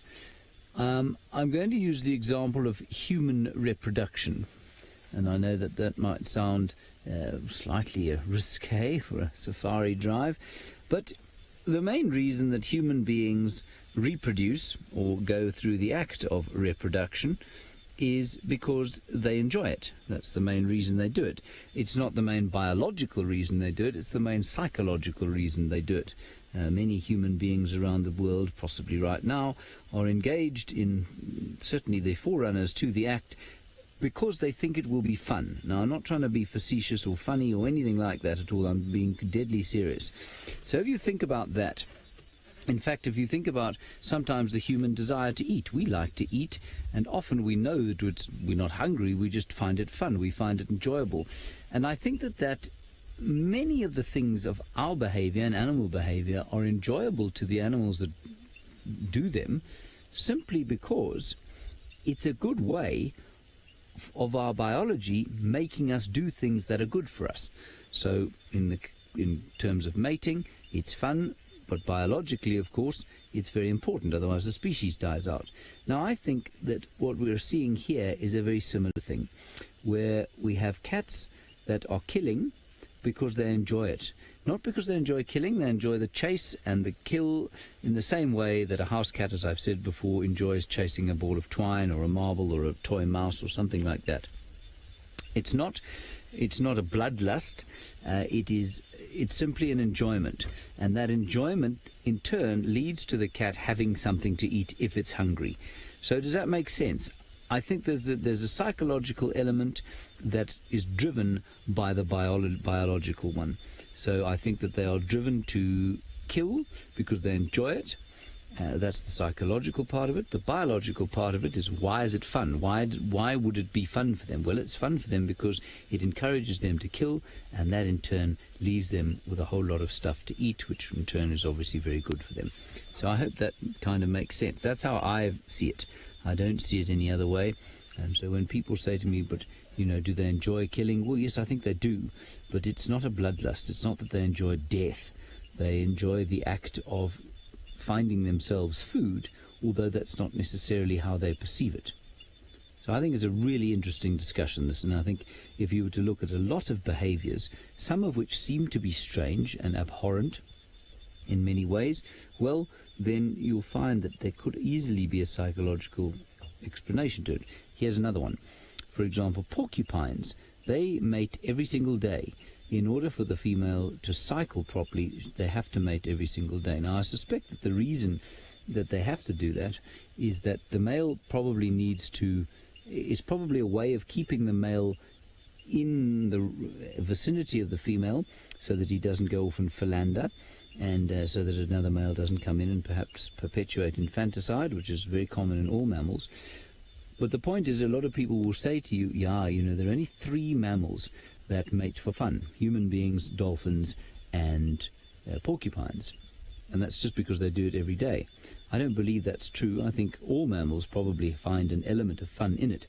But porcupines have to do it psychologically, simply because that's how the female cycles. And I'm sure that there must be an element of enjoyment in it, otherwise they simply wouldn't do it, and the population of porcupines would die out.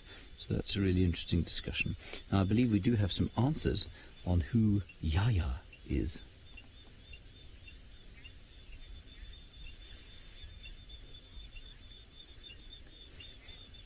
Right, thank you very much, Chastity, Angie and Janet and many others. You say that Yaya is indeed from the Marsh Pride. Well, that's very exciting. This is my first encounter, as far as I'm aware, with the lions of possibly the world's most famous pride.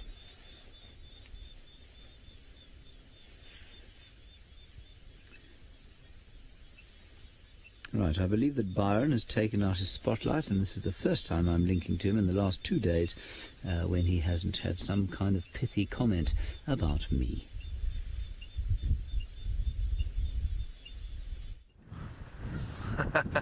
Thank you, James. Yeah, we got the spotlight out, but it's a bit difficult this evening. As I said, it's been very, very windy this afternoon. The wind picked up. So I don't think we're going to have too much activity. I've been looking around, scanning, nothing just yet. Now, those birds have baffled me completely that we saw. Some of you say possibly the African dusky flycatcher. You know what? I'm sorry. Those flycatchers are very confusing for me. There's something in the grass there. Oh, sorry, a little steenbok. I just caught a glimpse. It's a little steenbok. I don't want to shine the light on it. A small antelope. We'll rather leave that. It's resting, lying in the grass, trying to stay out of the wind. So some of you are saying African dusky flycatcher maybe, but you see how they all look so similar. You've really got to be so careful with identifying them. I mean, African dusky, the pale, the ashy, and the grey-tipped flycatcher, they all look so similar. Very, very similar. Well, in my opinion. Maybe I'm not looking close enough or hard enough. But also trying to identify them at dusk like this isn't easy. You don't have much light on them. It was actually getting pretty dark while we were sitting there. That's my excuse. We'll see. We should ask James what he thinks, maybe what bird it was.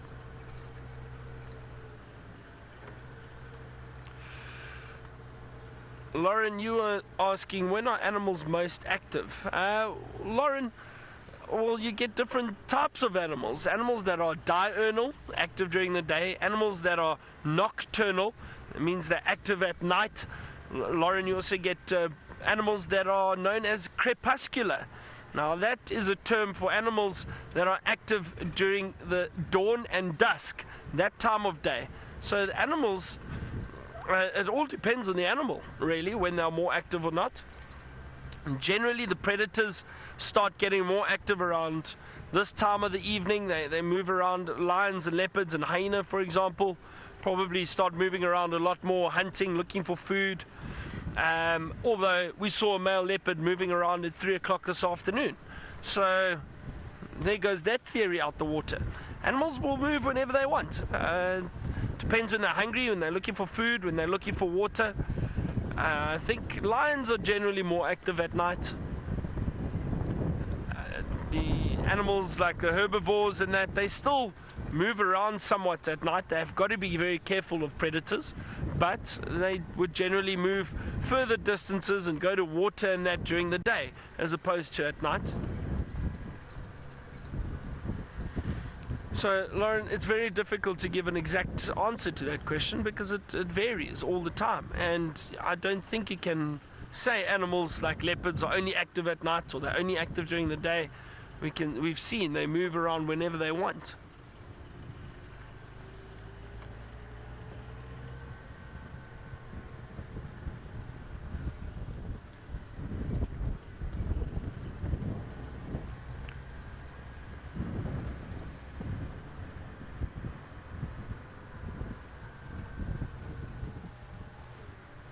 Ricky, you are 100% right. He said, just like people, animals have got different schedules too.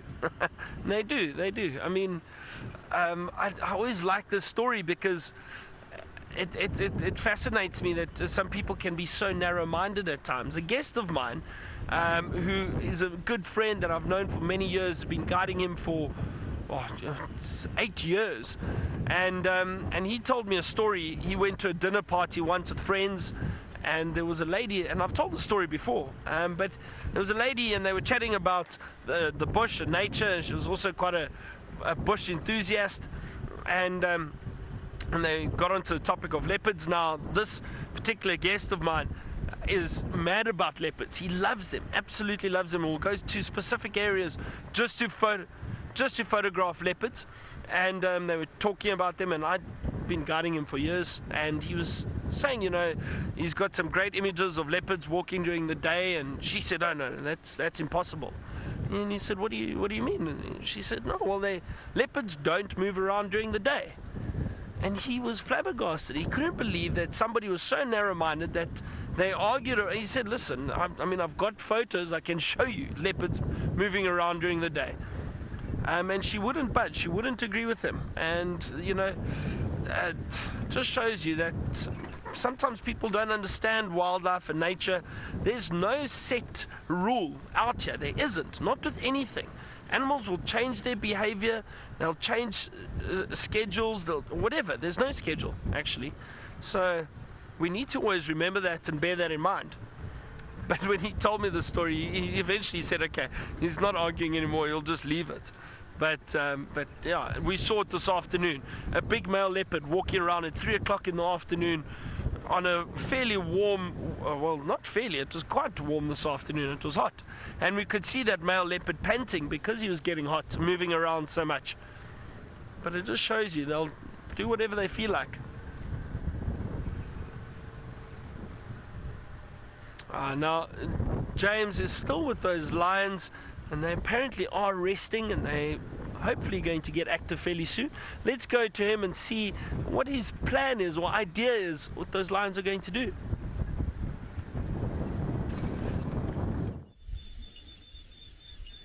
Right, well, there we go. I keep saying that, right, well, there we go. Hoping that in some way, if I speak like that, the lion might actually get up and do something. But I'm afraid things very quiet here at the moment with Yaya. She hasn't got up to go hunting yet. Now, I'm relatively confident that they will, because she's not so fat, and also, of course, because she was cleaning and they were doing a little bit of mutually grooming. There are, in fact, 2 lions there. Aren't there, David? Yes. There is another one behind there somewhere. Anyway, that's what's going on there. And then, Dave, shall we have a look at the other one? Is she still around? She better be. Right.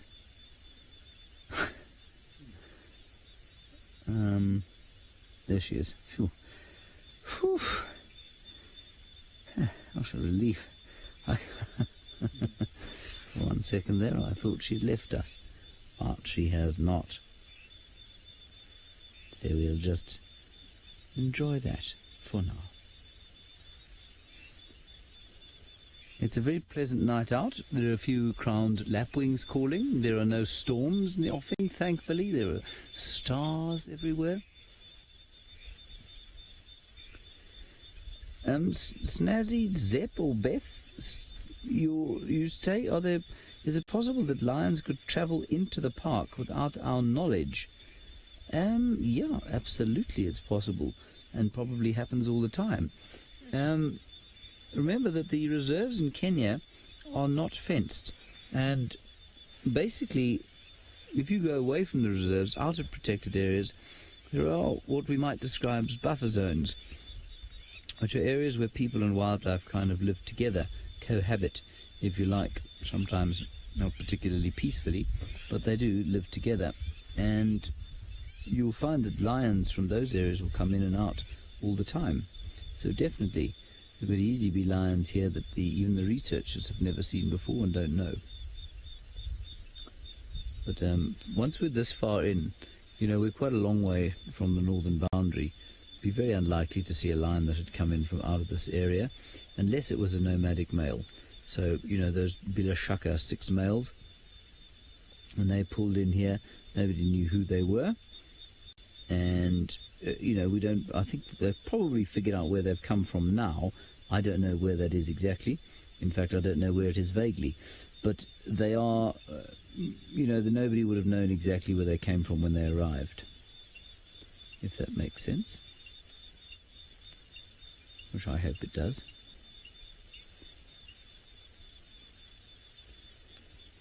Julia, you want to know how to spell the name Bilashaka? I don't know. Wait, I'm going to check for you. I'll check for you right now. Right. Give me 1 second.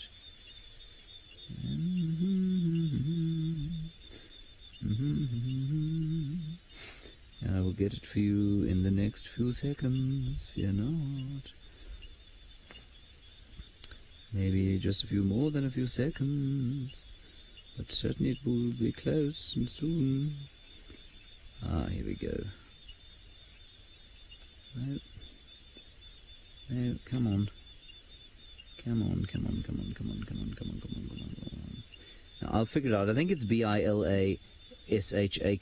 I think that's what it is, but I will figure it out for you before the end of the drive. That's in 3 minutes. Ooh. I don't have much time. Let me keep going. Let me keep checking. No, that's not right. That's not right. I'm just checking on this fellow who posts about these lions, and he's a real expert. I'm pretty sure that I've read it as Bilashaka. All right, we're going to say goodbye to you now. And we'll see you tomorrow. I hope that we make it through the night. And if we don't, well, it's been real. Let's head across to Taylor.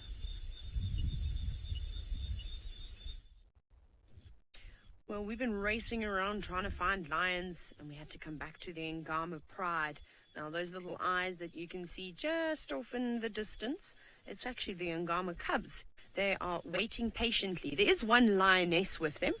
I'm not sure how many little cubs are around here at the moment. And the other 2 have gone off hunting. And if you remember watching the show this morning, perhaps you did or you didn't. It was very exciting. All 3 of the lionesses had made attempts a number of different times. And unfortunately, they weren't too successful. So we know that they're hungry. They've got lots of little ones to feed. And we're going to be doing exactly what James is doing. We're going to be staying out for as long as possible. Now what we're going to do is we're going to take a look at the thermal camera, where we're going to move away from the cubs and we're going to have a look at the adult lionesses, the 2 others.